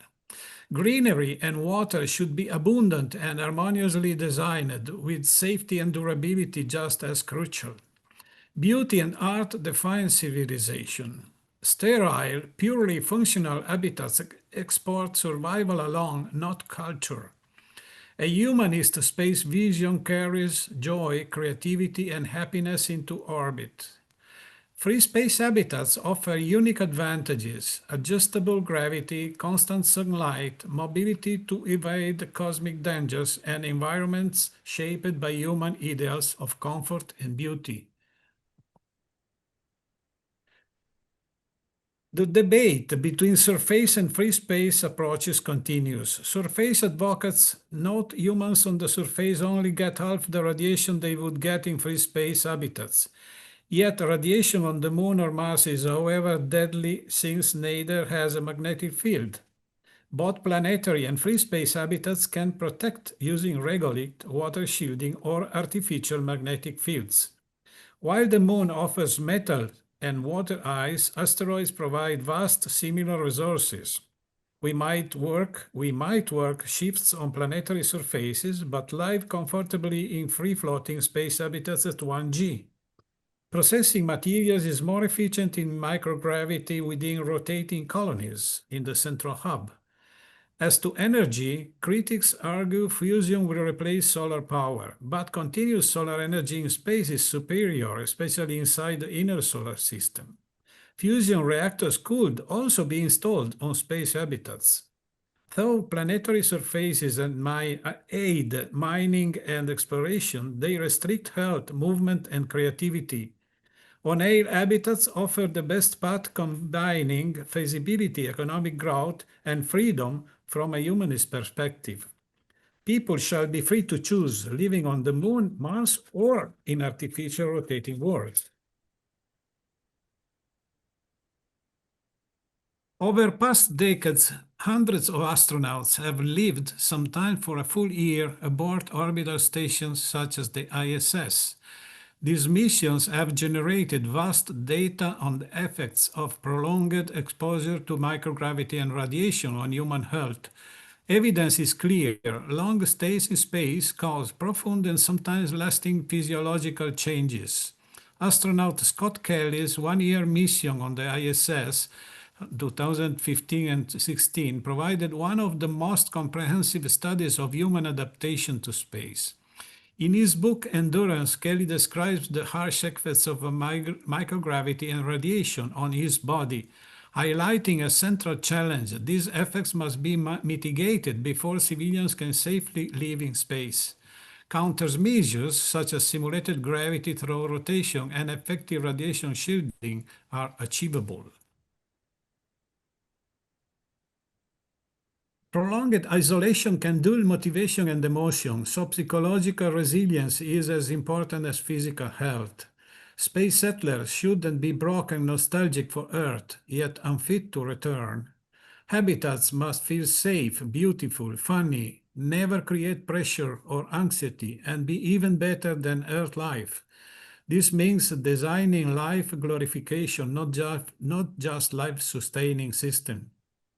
Private flats with kitchens, bathrooms, living rooms, plus large communal spaces like meeting rooms and squares are essentials. Ergonomics, calming colors, and decorations will support relaxation, conversation, and well-being. Soft lighting, art, comfortable individual and multiple seating, and options to view or not view outer space will encourage socializing and peace of mind. So we are talking of a completely new habitats design. A green environment in space habitats must extend beyond food and oxygen production. Gardens and lush vegetation should create Earth-like biomes, including selected animals to provide beauty and psychological comfort. NASA acknowledges that plants and flowers are vital not only for nourishment and air quality, but also for mental health and morale. Fresh orbit ground ensures a steady supply of essential vitamins. Water plays a crucial role, not just biologically, but as a living environment. Lakes, rivers, and large bodies of water are needed to develop self-sustaining ecosystems. In line with O'Neill model, vast seas can exist in spinning habitats, supporting rich life. Living in space calls for more than survival. Beauty, comfort, and nurturing spaces are essential for emotional well-being, especially far from Earth's natural cycles. Access to nature, natural light, art, and ergonomically designed spaces foster creativity and health. Space habitats can feature lush gardens with both Earth native and genetically adapted plants, tranquil pools, tree-lined pathways under tailored artificial sunlight, and homes with natural light framing views of Earth and stars. Ergonomic design supports comfort everywhere. Sport arenas promote physical activity, and meditation pods offer peaceful retreats. The well-being of space inhabitants depends on nurturing both body and soul. Without freedom, space settlement risks creating exiles, not pioneers. Freedom of choice is a fundamental human right and the cornerstone of dignity. Take Peter, a pioneer who joins a moon colony full of hope. Over time, the moon's low gravity weakens his body, making a return to Earth dangerous or even deadly. His trip becomes one way, forcing painful limitations. Humans must always retain the freedom to choose where to live, free from being trapped by biology, technology, or politics. When we decide to live in a space community, non-human rights should be disregarded or denied. Space habitats spinning to simulate Earth gravity preserve health and strength, so settlers like Peter won't face cruel trade-offs. People can migrate freely between Earth and space, keeping settlement reversible, voluntary, and human-centered. True freedom of movement lets us make space a home, not a place of exile. Cultural freedom is as vital as the freedom to move. Our cultures, traditions, languages, and arts are the essence of who we are. In space habitats like a rotating city called New Gaia, these elements won't just survive, they'll flourish in wholly new ways. Imagine Russian families celebrating Maslenitsa, Indian communities lighting dye-wall lamps, and indigenous people sharing ancient stories beneath artificial stars. Temples, mosques, churches, and meditation rooms provide sacred spaces for many faiths. New space-born cultures will also emerge, blending Earth tradition with space realities, celebrating orbital cycles, reflections on glass walls, and art inspired by living between worlds. There will be new festivals, music, and stories shaped by simulated gravity and zero-G. Space habitats offer freedom beyond Earth's border, no fences, just shared respect and protections for faith, speech, and assembly. Education and media will nurture this diversity, making space habitats a beacon of a new renaissance in human creativity and freedom. Astronaut Scott Kelly reported that 10 ISS crew members suffered heat issues from excess carbon dioxide. In another case, the air recycling system failed, and backups were also in critical condition, forcing risky repairs while cargo supplies from Earth were delayed. So the point is that the ISS was designed for 6 people, 6 astronauts, maximum 7, and for many months there were 10. But should permanent space inhabitants face such limits? Life support systems in space habitats must be designed with large-scale redundancy. Water, oxygen, power, and food supplies need multiple backups to ensure safety without austerity. Redundancy isn't just technical, it means freedom from fear, the foundation for creativity and trust. With near unlimited solar energy and space-mined resources, redundancy can be elegant, not clumsy. The flamboyance concept, a term used by Howard Bloom, signals joyful abundance and not frivolity. Abundance transforms life, enabling cultural centers, expansive greenhouses, theaters, and playgrounds.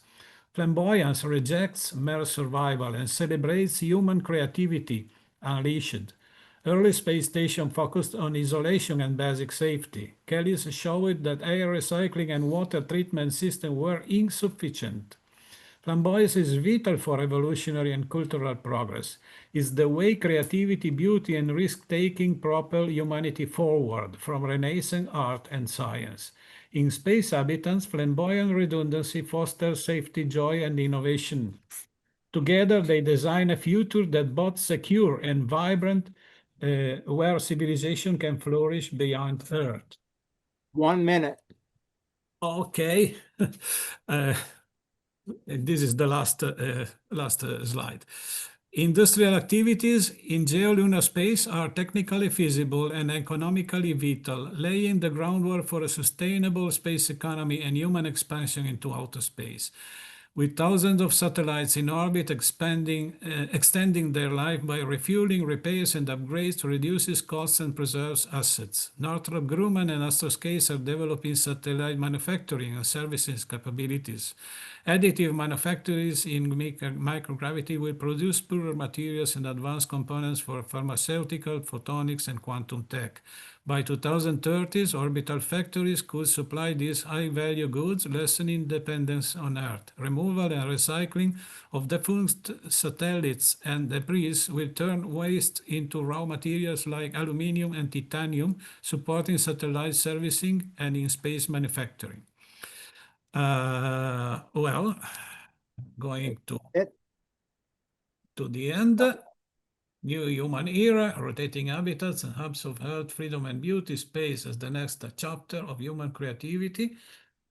And okay, I'm showing again the slide that I showed at the beginning. It's about our Space Renaissance International Fourth World Congress.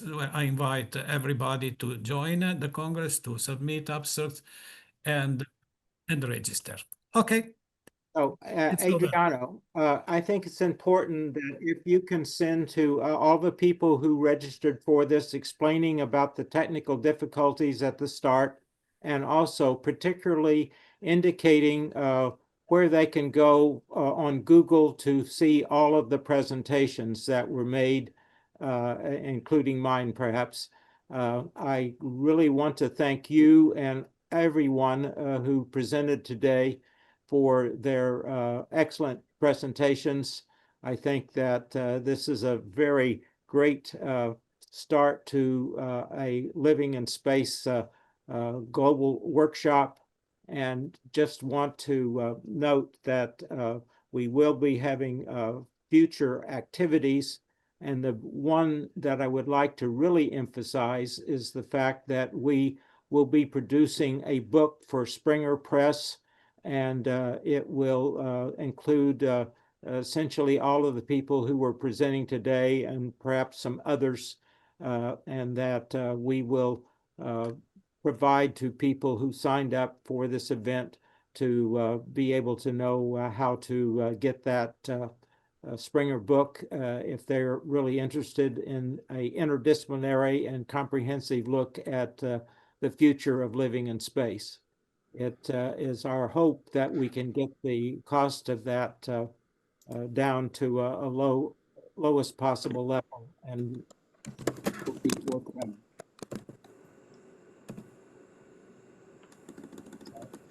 Do you want to make any final remarks, Andrea? Well, yeah, we have 2 minutes before the end, the scheduled end. Of course, if someone has any question for the about the Eric presentation or my last presentation, please go ahead, and we can try to give quick answers.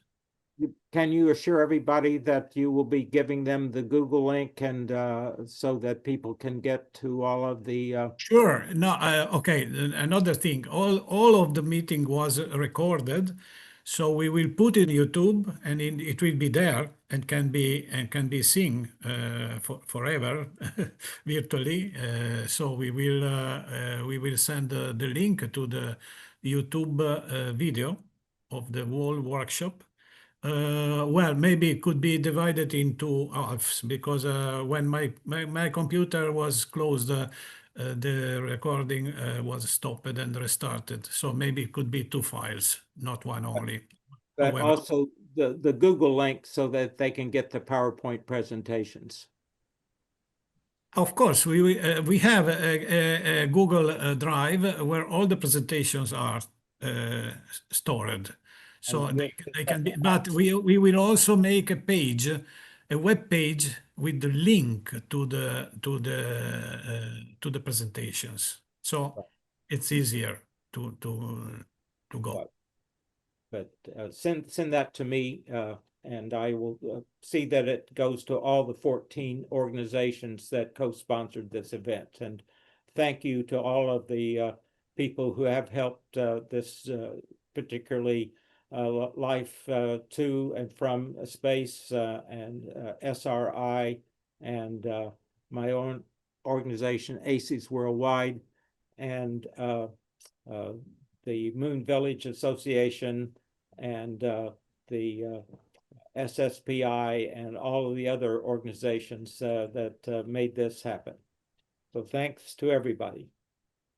Thanks, everybody. All are invited to our Congress. Okay. Bye-bye. Thank you. Ad Astra. Thank Bye. you. Thank you.